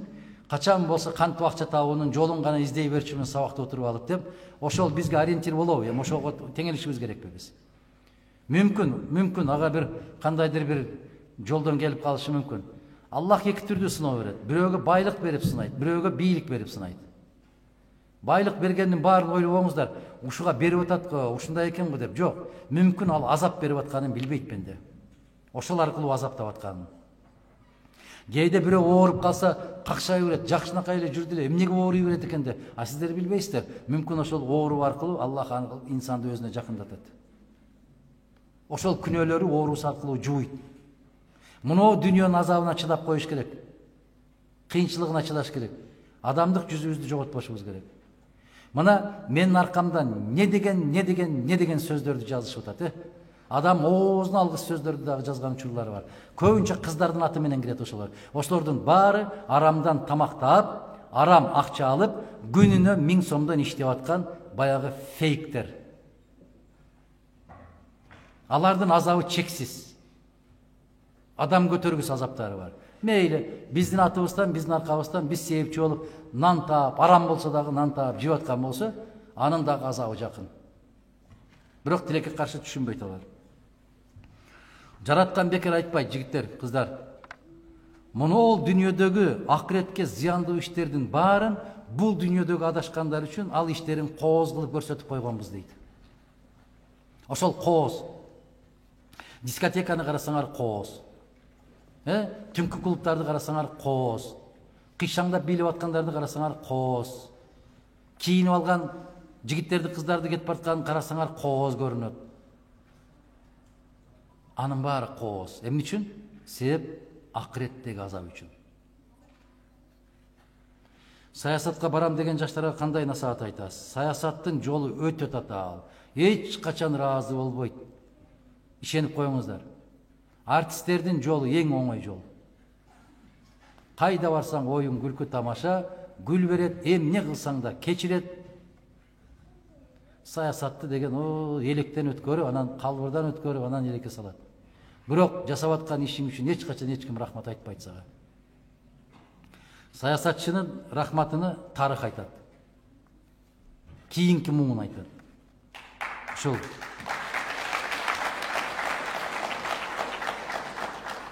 Саясатка барам деген кишилерге мен ушунтип айта алам. Жалаң аяк бөтөлкөлөрдү талкалап алып, ошол жалаң аяк ошол бөтөлкөлөрдүн үстүнөн баскын келеби? Же чоктун үстүндө жалаң аяк баскын келеби? Бар ошондо. А эгер саясатка барып, көптөгөн жанакы отурган депутаттардай, министрлердей болуп эле көптүн катарында отуруп акча жасайм деген болсоң, анда акыреттеги азабыңды өзүң сатып алган болосуң. Себеп бирөөнүн ордун ээлеп отуруштагы бул да азап. Жараткан Аллах бекеринен айтпайт. Жараткан макулуктардын ичинен эң жалганчысы пенде дейт, адам дейт. Эң жалганчысы. Бейишке киргим келеби десе, бирөө дагы жок киргим келбейт дебейт дейт. Бирок бейишке барчу ишти жасабайт дейт. Тозоктон коркосуңбу десе, корком деп кетет, титиреп кетет кейлери дейт. Бирок тозокко алып барчу ишин токтотпойт дейт. Жалган дейт. Черчиллден мурун Абдурахмановду, Ли Куан Юдан мурун Разаковду үлгү кылышса деген ойдо элем. Барсбек дейт. Кече мен жообумду уккан окшойсуз. Мен ушинтип жооп бердим. Барсбек мырза, абдан туура айтасыз. Бирок идеалың ким дегенди, атам дегенди унутпагыла. Ар бир инсандын ата-энеси ошол инсан бала үчүн идеал болуш керек. Жашап өткөн жашооңуздан азыркы жашыңызга чейин арман болуп орундалбай калган кандайдыр бир арманыңыз барбы? Мен силерге 7 күн ушу жерде айтсам дагы арманым бүтпөйт. Пенде туулгандан баштап жаңылат. Биринчи кадамынан баштап, биринчи сүйлөгөн сөзүнөн баштап жаңылат. Биз ушул жашка жеткенге чейин эчен миң жаңылдык, эчен миң туура эмес чечимдерди чыгардык. Нечен миң жолу. Айтат го. Намазда туруп бүркүгө барасыңбы, саждага барасыңбы, чыканагың жаныңдагы кишиге тийип кеткен болсо ошого азар келтирдиң дейт. Андайлардан кандай учур болот? Канча учур болот? Биз ушул суроонун бергендин өзү терең ой жүгүрткөн философ кызбы, жигитпи билбейм, атын жазбаптыр. Абдан туура айтасыз, арман деген бул түгөнбөйт. 950 жыл жашаган Нух алейхиссалам дагы арманда өткөн. Жашоо ушунчалык кыскалыгын билсем, муну ол кепени курмак эмесмин деген. 950 жыл жашаган. А кээ бир жерде айтат 1000 жыл жашаган деп. Жана дагы сиздин биринчи койгон кадамыңызды мыкты, үлгүлүү инсан болушуңузга ким үлгү болду деп эсептейсиз? Атам. Атам, 1000 жолу айтам, атам, апам. Апам раматылык колумдан эмнелерди гана келтиргенди үйрөтүп кетпеди. Камыр жууруйм, кир жууйм, уй сайым, сүт өткөрөм, айран уютам, бардык ишти жасайсың. Тамактын бардык түрүн билесиң, бардык түрүн жасайсың. Бир жери жаман, бөтөн бирөөнүн жасаган тамагы жакпайт. Тузун кем кылып коет, же майын жакшы дак кылбай коет. Ошонун баарын сезген киши катарында бир да бир жерде, бир да бир ресторанда курсагың тоет тамак жебейсиң. Бардык тойлордон өзөрүп үйгө араң жетесин ачкан. Апам Раматылыктын айткан жакшы сөзү бар эле. Үйрөнгөнүң өзүңө пайда, кылганың мага пайда деп. Мына ошол. Чегара маселеси боюнча кыргыз-казак чегарасы качан чечилет? Сизди Токаев менен дос дешет го. Өзүңүз аралашып коюңчу. Макул. Сиздердин айтканыңыздарды эске алып, эртең Аллах насип кылса саат 11-де Казакстанда болом деп убада берем.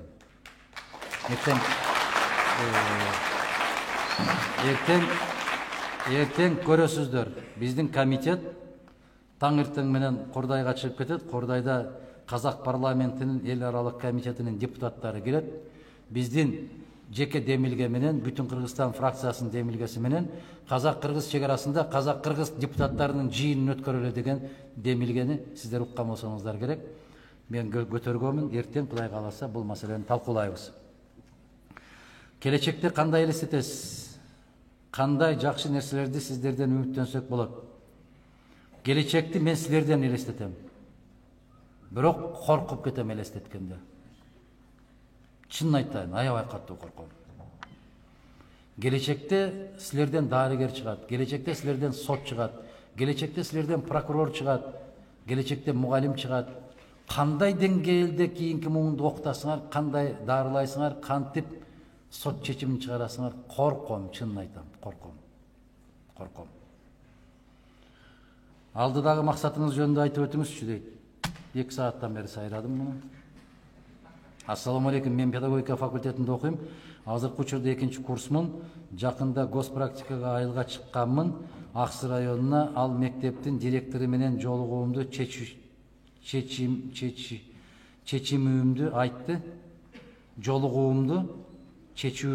Чечимимди. Хиджаб Куранында келген, бизге Аллах тарабынан берилген парз, а бирок жоолукту чечсем, жоолугумду чечүүмдү дейт. Айтты. А бирок жоолукту чечпесем практика өтө албашымды айтты. Ошондо биз келечекте иштей алабызбы? Укугубузду кантип сактайбыз? Азалия Райымбекова дейт.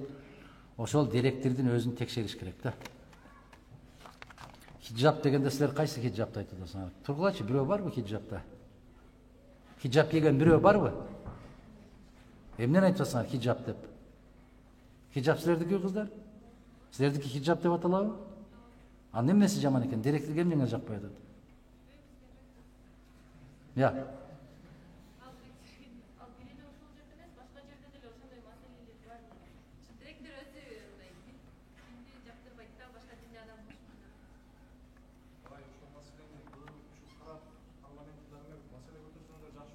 Мен жана мугалимдер менен жолукканда айттым. Бирок муну ол өзүбүзгө жарашыктуу эле кийим. Бул илгери эле кийинип жүргөн эле кийим. Муну хиджаб деп. Эч кандай маселеси жок. Керемет көрүнөт. Мына бир нерсени байкагыла да. Башка диндерде сакал коюп алган болсо, какой же он богобоязненный дейт. Мына католиктерди караңыздар, кыздардын. Бүтүн бардык жери жабык, бардык жерин жапса, көзүңө ушундай укмуш көрүнүп кетет. Туурабы? Карагыла католиктер кандай кийинишет кыздары. Анан башка мамлекеттин элдери, башка мамлекеттин жетекчилери чиркөөгө киреби, башка жерге киреби, барып чокунуп атса, ой, кандай имандуу киши экен дейт. А бизден мечитке кирип баратканын көрсө эле чотчуп эле турат да, ушундай учук чыгып эле бул динчил турбайбы деп. Бул өксүктүк баягы комплексный полноценности деген. Өзүнүкүн көрө албайт. Ушундай улутпуз тилекке каршы. Эгерде Азалия айым барсызбы?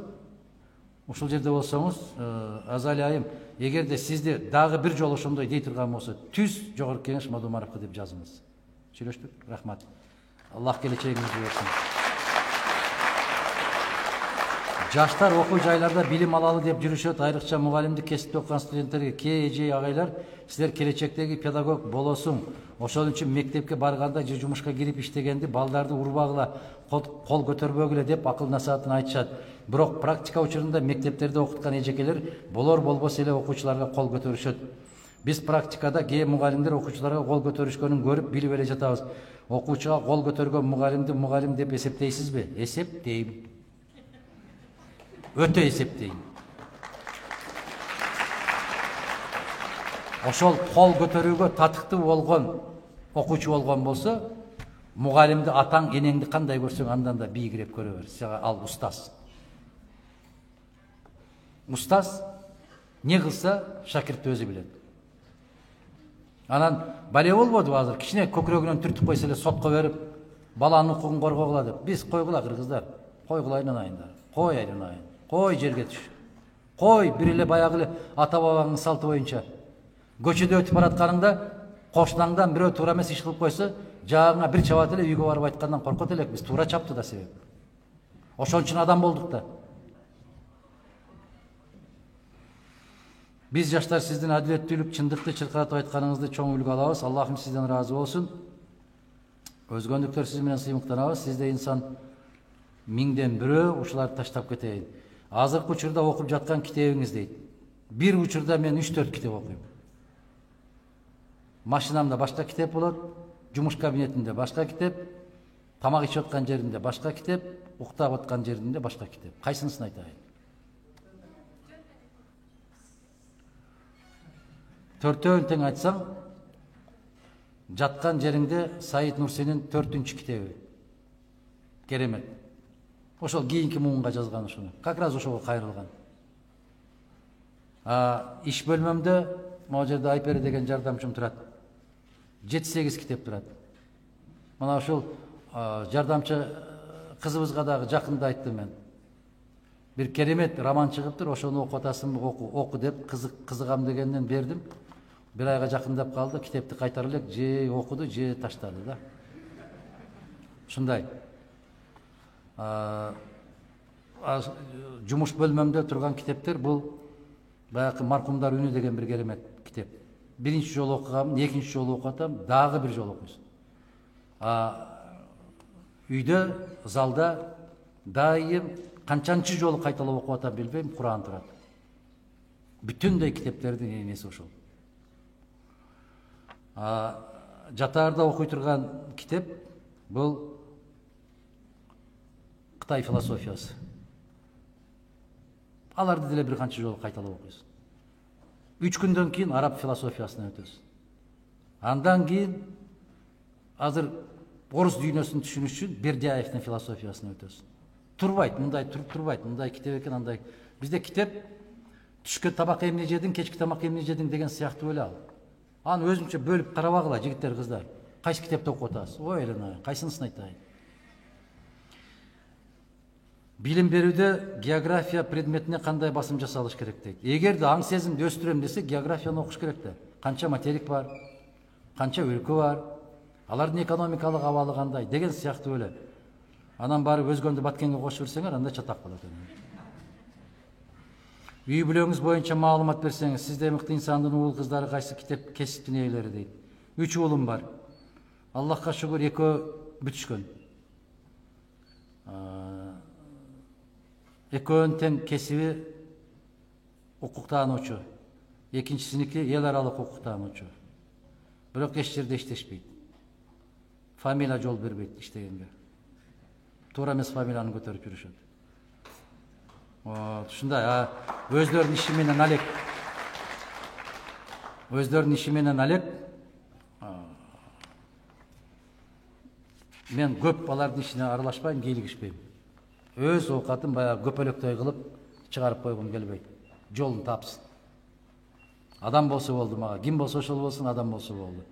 Өмүрбек мырза деп атат, Кыргызстанда кичинекей алакандай өнүксөк деле мындан ары артта калбай дейт. Келечекте болгум келет, мен дагы саясатчы Мадумаров адакандай. Рахмат.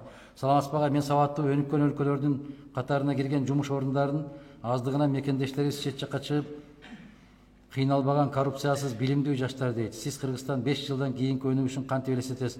Чоң рахмат. Ачык калыс маалымат деген сайт бар. АКМ пресс деген. Ошону карасаңыздар, мен 20 жыл баштагы сүйлөгөн сөздөрүм бар. Келечекти кандай элестеткенимди ошону караңыздар. Бүгін айтсам жомок болып қалышы мүмкін. Мен 20 жыл баштағы айтқан сөзімді қараңыздар, бүгінгі менен салыштырыңыздар. Мадумаровтың айтқан ошондай келиптирби, келбептирби, таразага салыңыздар, өздөрүңүздөр баалаңыздар. 5 жыл баштағы айтқан сөзім бар, 2 жыл баштағы, 3 жыл баштағы.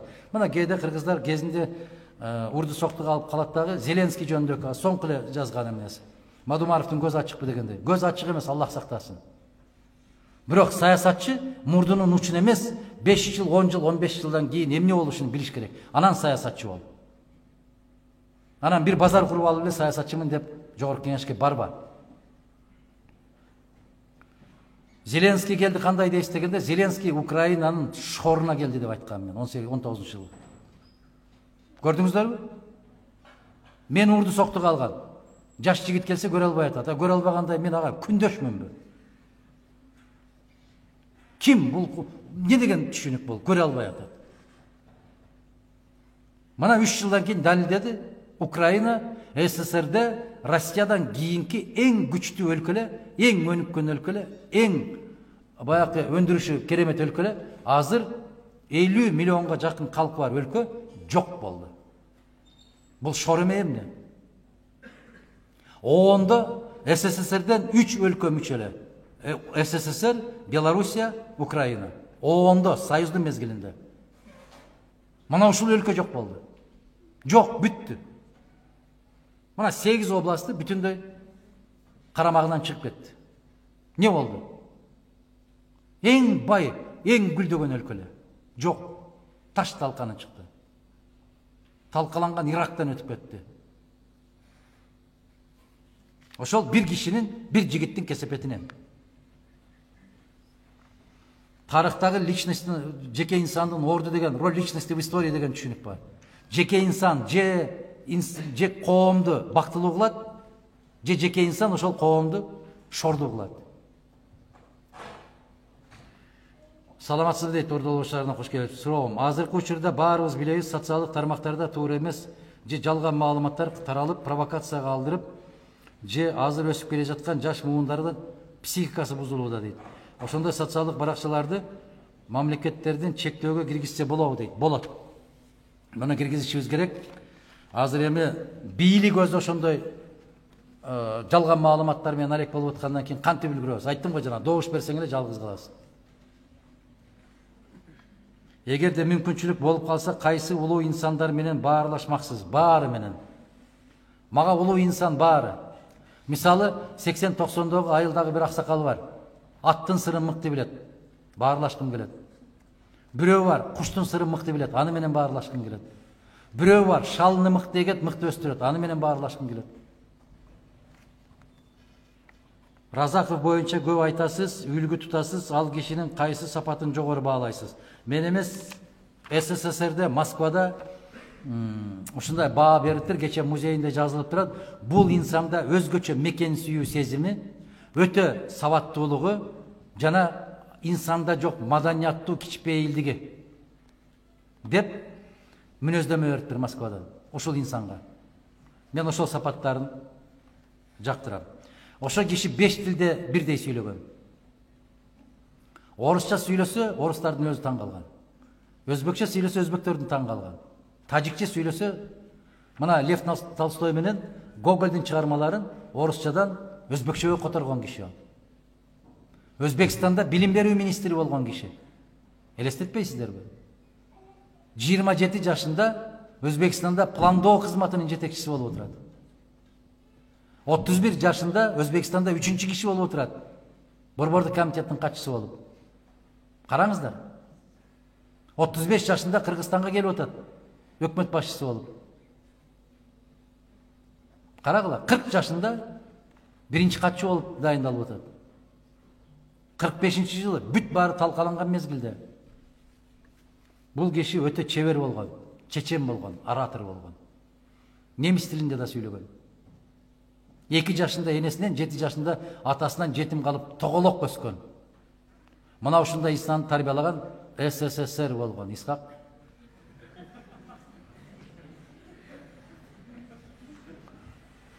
Сизди дейт терең урматтоо менен Алабука Чаткал жергесине колдоочуларыңыздан бекемден солуп жүрүп, журт үчүн өмүрүңүздү арнап талыкпай эмгектеништи аябай каалайбыз дейт. Рахмат.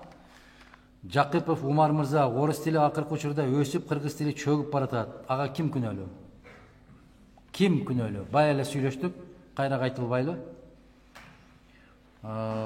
СССР менен Европанын айырмасы оюңузду калы дейт. СССР адам үчүн жашаган, Европа акча үчүн жашайт. Айырмасы ушул. СССРде эң баалуу болгон байлык бул адам болгон, Европада эң баалуу бул акча. Акча. Саясатты канча жыл болдуңуз жана кандай алгылыктуу жумуштарды жасадыңыз? АКМ Прессти ачкыла. 30 жыл алдын Кыргызстанда кандай элестетчүсүз? Ошону ачкыла. Ошол жерде силердин жашыңардай болгон, жашыңдан бери сүйлөп аткан сөздөрүмдүн баары бар. Элестеткиле, өзүңөр салыштыргыла, таразага салгыла.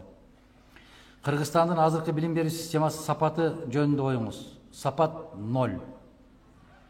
Өткөндө 160 өлкөдөн иликтөө жүргүзүптүр, 165 орунду алыптыр Кыргызстан. Ошол сапаты. Жаштар эмнени үйрөнүш керек? Адам болушту үйрөнүш керек. 25 жашта болсоңуз, эмне жасамаксыз, эмне кеңеш бермексиз дейт. 25 жашта болсом, ушул эле иштерди жашамакмын, ушул эле жол менен кетмекмин, бирок кээ бир иштерди башкачараак жасамакпыз. Эми тарых өткөн чакка кайрылганды жакшы көрбөйт. Антип адамдын жүрөгүн эзбек эле. Кайдагы 25 азыр? Кыргызстанда газдын баасы абдан кымбат, коңшуларда газ өндүрүлөт, бирок айырмасы өтө чоң. Казакстанда 1 куб газ 5 сом, Өзбекстанда 1 куб газ 4 сом, Кыргызстанда 18-30 сом. 18 сом 30 тыйын. Газ бизге ушул эки өлкөдөн келет. Эки өлкөдөн келбейт, бизге Россиядан гана келет. Газпромдон келет. Бир дагы өлкөдөн башка келбейт. Бирок өзүбүз алардан түз ала албай, Газпромду ортомчу кылып алдык. Газпромдон түз алабыз. Ушул бааны төмөндөтүү үчүн РФнын Госдумасы менен сүйлөшүп, силерге Мадумаров ушундай болуп калды, Чурка. Жет, айт, чеч, алып кел. Ан үчүн Кыргызстанда туруктуу бийлик керек, башка өлкөлөр сыйлаган бийлик керек. Кыргызстанда мыйзам күчтүү иштеш керек, берген убадасында бекем туруу керек. Ушул нерселерди жасаш керек. Анан мунуңарга жооп берем, болду жигиттер. Кайталама суроолор келип кетти, кыздар. Туура түшүнгүлө. 2 саат болот азыр, 15 мүнөттөн кийин. Сүйлөштүкпү? Биз азыр аэропортко кетебиз. Эртең Казакстанга бар дедиңер го, мен ошого жетип барышым керек. Жаштардын билим алуусуна эмне жолтоо болуп жатат? Жалкоолук, кызыкпагандык. Анан айтат го, ушу уюлдук телефон чыккандан бери шайтандар жумушсуз калды деп. Ошол телефон тоскоолдук кылат. Умтулуу жок. Мотиватор. Эсирдей заманбап Кыргызстанды куруу үчүн кандай иш-аракеттерди жасашыбыз керек, эмнелерге көңүл бурушубуз керек? Билимге, илимге, мектепке. Жаштыгыңызды аткара албай өкүнүп калган нерсе болгонбу? Толтура. Айрыкча студент кезиңизде. Жок, студент кезде баламдан жасай албай калдым деген өкүнүчүм болгон жок, Кудайга шүгүр. Келечектеги мугалимдерге кандай насаат бересиз? Адам болгула деп. Адам болгула, анан адамды тарбиялагыла деп. Болду. Азыркы учурдун проблемасы болгон таштандылар дейт. Мамлекетти таза сактасак, ушундай маселелерге мамлекет көңүл бурса дейт. Тазаланган жер таза турбайт дейт. Булгабаган жер таза турат дейт. Мына Гуля Акматкуловна Кожогулова биз менен кече кетип бартып, Баткенге учак менен түштүк да, ары карай Исфана шаары азыр Разаков шаары болуп калды. Кулундуга баратсак, ушу бир нерсеге таң калам деди. Жолдун эки бетинде бир да пакет көрбөдүм деди. Мына ушу киши айтты. Бир да пакет жок экен дейт. Ушунчалык таза экен, короолорун карадым, ушунчалык таза экен, мен суктанам, биринчи жолу келишим деди. Өзү менен тең, бирок биринчи жолу ушул Баткенге лейлекке барды. Аябай суктанып келди. Демек, ал жерге пакет ыргытпайт экен. Мен жана айттым жигиттер. Бишкекте же мына Ош шаарында илгери спорт кийим менен көчөгө чыкчу эмеспиз биз, уялчубуз кыздардан. Азыр силер кандай жүрөсүңөр? Мына ушул маданият, ушул тазалык. жождорду кыскартууну пландап жатасызбы? Ошону кыскарта турган жерге жетер замат кыскарат. Сөзсүз түрдө кыскарат. Азыр бизде сабак көп, канткенде сабырдуу боло алабыз. Сабыр жок дейт. Сен өзүңдүн адам экендигиңди билсең, сабырдуу болосуң. Азыркы учурда жаштардын көбү социалдык жерлерге кирет, желелерге кирет. Ошолордун жаш курагын чектесе болобу? Тарбиясы бузулуп бара жатат дейт. Азыркы учурда 5-6 интернет жанган иштеп көрөт. Ден соолукка зыяны өтө көп болуп жатат дейт. Кытайда аябагандай көп ооруканаларды куруп баштады интернет көз карандылыгынан дарылаш үчүн. Кыргыздар ал деңгээлге жете элекпиз, бирок ашып түшүшүбүз мүмкүн. Өз негизи жамандыкты баштаганда биз эч ким токтото албайт го. Ошону азыр кеч боло электе токтотушубуз керек. Ошмудагы медицина факультети билим берүү министрлигине карайт. Ошол факультетти саламаттык сактоо министрлигине өткөрсө болобу? Себеби талапка жооп бербейт. Аяк өткөрсө эле жооп берип калабы? Геп башкада. Кыргызстанда 17 окуу жай жапты. Ал окуу жайдын студенттери эмне болот? Жапкан кишилерден сурагыла. Болду жигиттер. Баарын эле сөзсүз окусун деп жиберет. Кийин жазып турсам. Сизди мыйзамдарыңыздын актыгы, тактыгы адал жолго алып барат сизди дейт. Балдарымдын, жаштардын келечеги үчүн атайын келдим, кайдыгер болбой, сиздей лидерлер келечекке көп чыксын. Гүлнара Айчолпон Абдыразак уулум, ээрчитип келдим. Иншаллах сиздей уул чыган болсун. Амин. Айтканыңыз келсин. Биз элдик депутат сизден үлгү алган. Так, Алай районунан Гүлнара Маматжанова. Азыркы жаштар бир аз шашып, акчага алмаштырып атат авирлерин дейт. Туура айтасыз. Жаштар эмес, министрлер деле авирин акчага алмаштырып жүрүп атат. Баары эле алмаштырып калды Кыргызстанда. Кайсы сөзсүз деген? Сиздин колдоочуңуз жана сизди почти идеал туткан инсан катары. Ушул жери жакшы экен. Почти. Канча пайыз? Кай жерде жолугушуп өткөргөн болсоңуз, сизди колдогондор суранып кетиңизчи, эч качан маданиятсыз сөздөрдү колдонбой, тек маалыматты чыгарып колдонсун. Мен ойлойм, андай маданиятсыздардын колдоосуна муктаж эмессиз. Ошол маданиятсыздарды айтып атпаймынбы, көрбөгүлө мени деп, көрбөгүлө. Бирок артымдан кууп жүрүп көрүп анан жазышат ошо маданиятсыздар. Алар кимдердин жүгүрүктөр экенин дагы билебиз биз. Кайсыл жертөлөдө отуруп алып, кайсы офисте отуруп алып жазып аткандарын да билебиз. Баягы Раматылык Рахман Разыковдун китеби боюнча жазылган Таза шайлоо деген фильмди көрдүңөрбү? Көрдүңөрбү ошону? Канча киши көрдү? Дурус, бирок көпчүлүк көрө элек. Ошону көргүлө. Ошондо баары жазылган. Ошол фейк аккаунт менен отуруп аткан, жумуш жасап аткан канчалары тизилип отургандардын баарын ошол кинодо көрсөтүшкөн. Чөйрөдө аттуу баштуу маданияттуу адамдардан уялып бүттүм. Себеби Мадумаровчулардын оозунан жакшы сөз чыкпайт деген сөз сиздин аброюңузду түшүрүүдө. Биз тарапташтар болгон инсандардын оозунан бирде жаман сөз чыкпайт. Эгер бизге тарапташ болуп оозунан ошондой сөздөр чыккан болсо, ал бизден эмес. Билип коюңуздар. Азыр жасалма аттар менен кирип алып, атайын маалымат таратып аткандар өтө көбөйдү. Билип коюңуздар ошону. Жаштар мага караганда акылдуурааксыңар, силер бир эле сүйлөө менен түшүнүп аласыздар ким тарапта экендиктерин. Бир гана ушул өтүнүч үчүн саат 17-де жумуш бүттү, жетишип калайын деп чуркап келдим. Сиздин видеолоруңузду ансыз да калтырбай көрөм. Анан да бир заветная мечтам, тилегим, изги тилегим деп, жакшы. Тирүүңүздө кааларым көп жашаңыз. Өз колуңуздан белекке китеп алуу, ал китеп жашоодогу эң кымбат белек болот. Урматым менен Акмарал Тургуналиевна дейт. Рахмат, берем ушул китепти сизге. Өлкөбүздөгү жаш кыздар кыска кийим кийип көчөлөрдө жүрүп, жаштар кайда бара жатат? Ошо кыздардан сурагыла. Мындай кийинип алып каяка баратасың дегиле да. Мен кайдан билем каяка баратышын?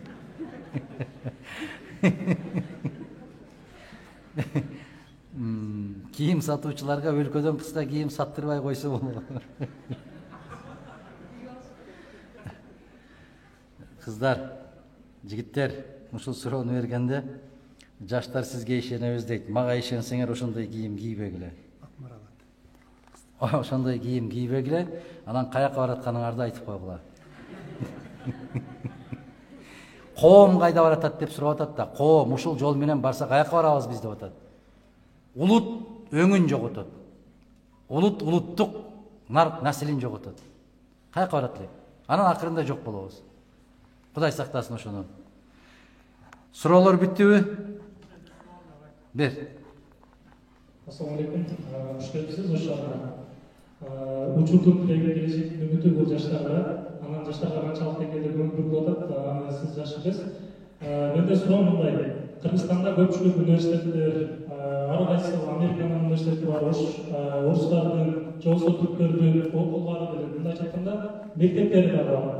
Ушулар бизге кандай таасирин тийгизип атат? Биздин жаштар ошолорго кадр болуп атабы, же болбосо ошолор окууну бүткөндөн кийин Кыргызстанда иштеп берип атышабы? Кыргыздарга иштеп берип атабы? Биздин жаштар кайсы жакка кетип атат? Азыр ушул тема тартышып атат да Кыргызстандачы. Биз өзү негизи каттуу айтсам капа болбогула, бир аз жетелемераак элбиз. Биз бир аз оомараак элбиз.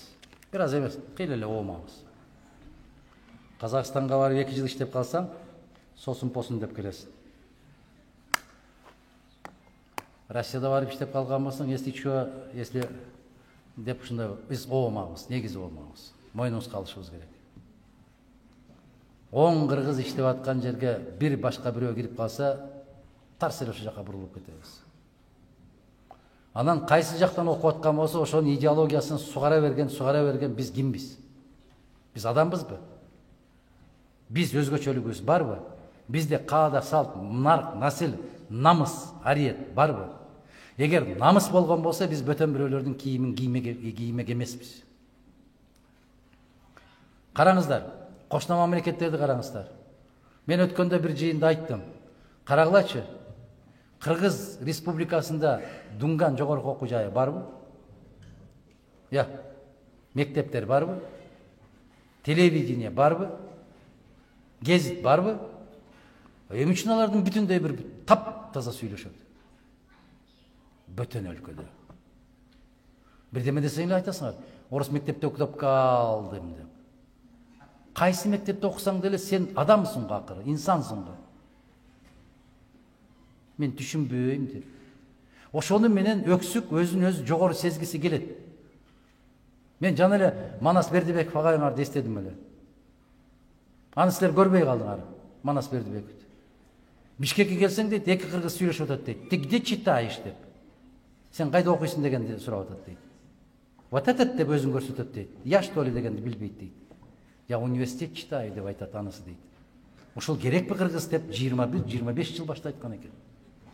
Сүйлөй берчи өзүңдүн тилиңде. Мен айтып атпаймынбы? Кыргыз тили кыргызга гана керек, башка эч кимге кереги жок. Бишкекке барганда мен айтам, Оштон келдиңби, Баткенден келдиңби, Таластан, Көлдөн келдиңби, кыргыз болуп эле жүрчү айланай. Таштачы мына жактагы кылык жоруктарыңдын баары. Жигиттер моомдай болуп 3 метр калганда кыйшайып алып, эңкейип барып, бири-бириңнен сүзүшүп жолукканды койчу айланайын. Өтө жосунсуз көрүнөт. Өтө айыптуу көрүнөт да мында. Илгери кыргыз мырзалары моомдай эле деп амандашып койгон. Жөн эле сүзүшүп, анан кыйшайып, канатыңарды жайып барып, кылыктанбагылачы айланайындар. Жигиттин жигиттей болгону эле жакшы го. Кандай дейсиңер? Ага закон керек шектөө киргизгенге. Учурашканда мындай учураш деген. Кандай болуш керек ага? Адам болгула деп атпаймынбы? Биринчи кезекте эле аң сезимди өстүргөн адам бололу. Ошону менен эле кетебиз өзүбүз. Туура түшүнгүлө мени. Давай деп кол берип сөздөн кайтасыңар го силер. Айта берет деп болуп атпайсыңарбы? Ишенбейсиңер го бири-бириңерге. Ачык эле айткыла да, туурабы? Анан башка жердин мектептери ачылып атат, ушул идеология сугарылып кетип бартабыз деген бул алсыздыктын белгиси. Бул жетелемеликтин белгиси. Биз кай жерде окубайлы, ким болбойлу, эгер өзүбүздүн өзөгүбүз, уюткубуз болсо, эч ким бизди эч кайсы жолго сүйрөп кете албайт. ислам тарабына кетип калды деп кыйкырып аткандар бар. Себеп мындай карасаң, чочуйсуң чындыгында карап анча мынча. Жок, булар америкалык болуп кетти, ЛГБТ тарапка кетип калды дейсиң. Аларды карасаң, алардан чочуйсуң. Сен кыргыз болчу. Кандай дейсиңер? Анан ар кандай кесиптин ээси боло бер. Ага мыйзамдын кереги жок. Ага улуттук аң сезим керек. Билип коюңуздар, идеология бул китеп эмес. Биздин идеология бул кыргыздарды, кылымдарды карытып кеткен ата-бабалардын каада салт, макал, лакаптары идеология кыргызды кошот. Жигиттин сөзү өлгөнчө өзү өлгөн артык деген керемет идеология эмеспи? Бул намысыңды карма деген сөздөр. Жигитти намыс өлтүрөт, коёнду камыш өлтүрөт дейт. Намыстуу бол деп атпайбы? Кызга 40 жерден тыюу деп атпайбы? 40 жер эмес азыр. Бир жерден да тыюу жок кыздарга. Ушул бардык идеология ушул биздин макал лакаптарда айтылып кеткен. Ойлоп сүйлөсөң да ойлоп сүйлө дейт. Бул не деген сөз? Өткөнгө таш атсаң, келечек замбирек менен тосуп алат дейт. Токтот болуп өткөнгө асылганды. СССРди мактай бересиз деп мени жаман көрбөгүлө. СССР бар үчүн бүгүн Кыргызстан бар да. Не дейсиздер? Кандай дейсиздер? Анан өзүңдөн улуу инсанды шылдыңдап, аны маскаралаба дейт. Себеби өзүңдүн келечегиң белгисиз дейт. Эмнеге? Себеп сен бир 50-60ка чыгып калган кишинин аркасынан мыскылдап күлбө. Бүгүн 25-тесин. Сен анын жашына жеткенче дагы 35 жыл керек. 35 жылдын ичинде сен ким болосуң, Аллахтан башка эч ким билбейт. Мына ушундай болушубуз керек эмес. Анан өкмөт муну жасап бериш керек, бийлик аны жасап бериш керек, ушуну токтотушубуз керек да, мен өзүм жасап алам дегенди үйрөнүшүбүз керек. Анан баланча айтып атат, түкүнчө айтып атат эмес. Мен ушуга ишенем деп башташ керек. Ошондо өзгөрөт, ишенип коюңуздар. Адам адамды өзү жасайт. Аллахтан ошого буйрук болгон болсо, ошол пешенесин өзү жасайт. Ар жагында жок экен, аны 1000 жетелесең 1000 бекер. Жетесинде жок деп коет андайды. Ошондуктан жигиттер, кыздар, мен сиздерден суранам. Биринчи кезекте өзүбүзгө өзүбүз сөз берели. Мен адам болом. Мен бүгүн ушул жыйындан чыгып, ушул жыйындан кийин мен башкамын дегиле. Кийген кийимим башка, сүйлөгөн сөзүм башка, жасаган жумушум башка дегиле. Америка топтамасына таштадым дегиле. Баягы чучулга жоло бермейди. Аллахтын көрсөтүп берген туура жолуна түшүп, ата-энемдин, ата-анамдын акнанын, энемдин аксын актай, келечек үчүн күрөшөм дегиле. Акыретте жараткандан сурабылар. Бул дүйнөдө да, ал дүйнөдө да аймебизди бекер саклаганбыз. Ал дүйнөдө да, бул дүйнөдө да маскара кылбасын. Ал дүйнөдө да, бул дүйнөдө шермендечилик сакласын. Бул дүйнөнүн шермендечилиги убактылуу, акыреттин шермендечилиги азап күчтүү. Мына ошол ар бир күндү төрөлүк жашоо акырет үчүн колдонуу. Ар күн сайын алдыбызда ölüm var ekeni isteyin. Ölüm var ekeni istesek biz köp nersesini toplamayız. Cumhurbayız, köp nersesini cumhurbayız, bayrak, birlik toplamayız. İlk bölümden işte küçük, sıfay, mamlaya alırız. Biz Kırgız olup doğduk, Cagatlar şunlarda Cagat'ta Kırgız bölümden ötüşürüz gerek. Bölüm yaptık.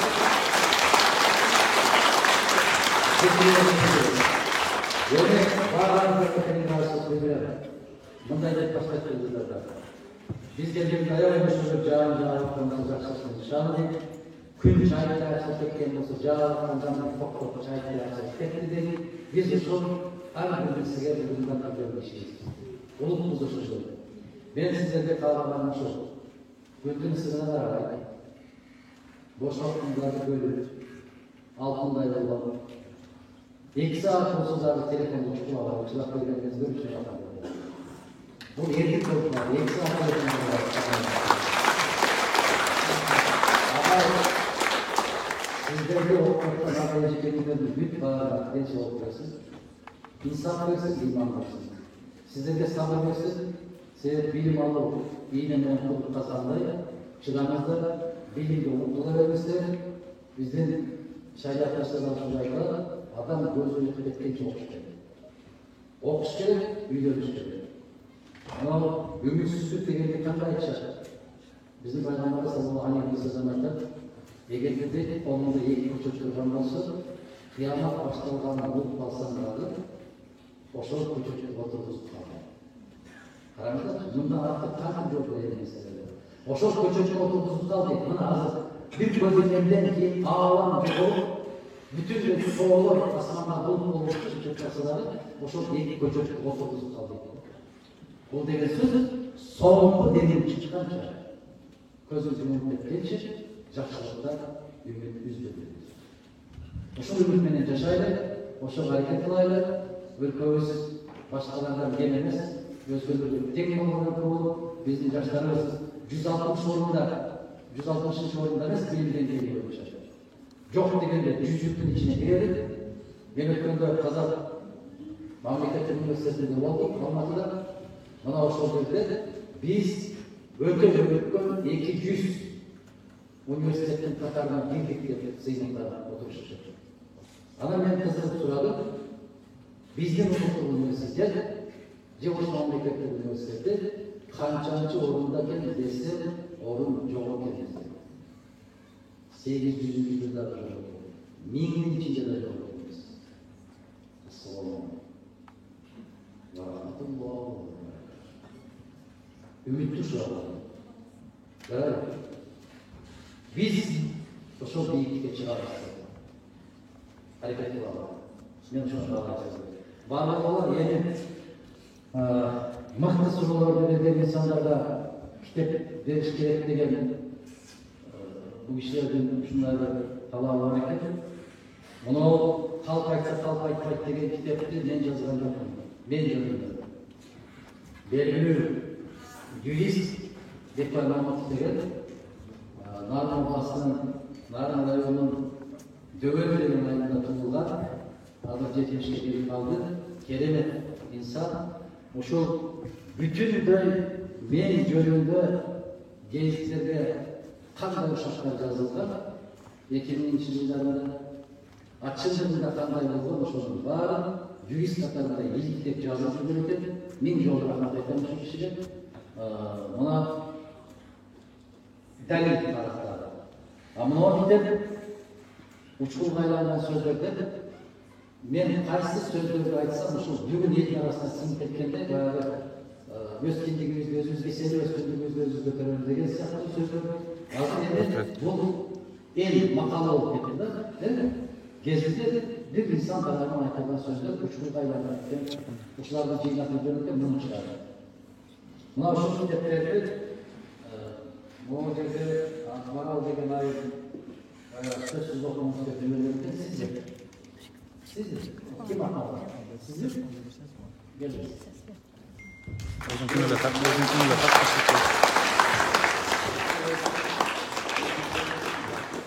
Takın.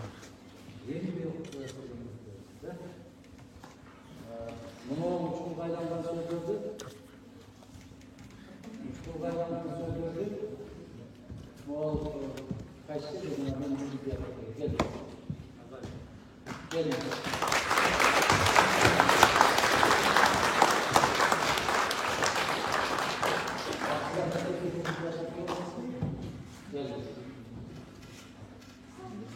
Sizin insanlarınızla çok meselelerde olduğunuz için ama size yalnız dost degenlerin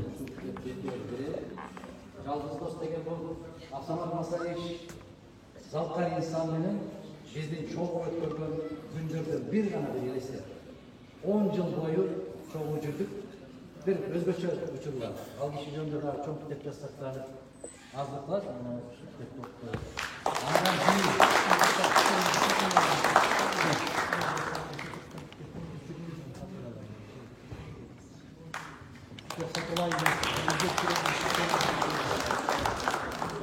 Tartat, taşlap beredi. Geliniz. Biz Alıp Osmanov'un Şotor Ustayveri'nin Şotor Ustayveri'nin Jolbars derisini tanıtan Bağkur деген kitebi beker çıkarıp kendisi. Kutu olsun. Var var. Andan keyin Moğol жерде İshak ketip kaldı. Ya. Gettir İshak. Мен мындай кылайын да. Ушул китепти биздин Ош шаардык жаштар уюмуна берейин деп берди. Сууну дагы сиңген жерге себиш керек. Китепти дагы окуган киши болот. Кимиңиздер кызыксаңыздар, мүмкүн бири-бириңиздер менен маалымат алмашып, байланышып, бүткөндөн кийин мага бер деп алышыңыздар мүмкүн. Biz ilgari Alatau деген журналды мектепте окуп жүргөндө ушинтип алчубуз. Кимдин колунда, кимге качан ушинтосуңдар. Ошол сыяктуу эле берели, могул жерде календарды да алып беришиптир, жаштар мен жасап алганымды баарын жасашып атат. Өзүңөр билесиңер.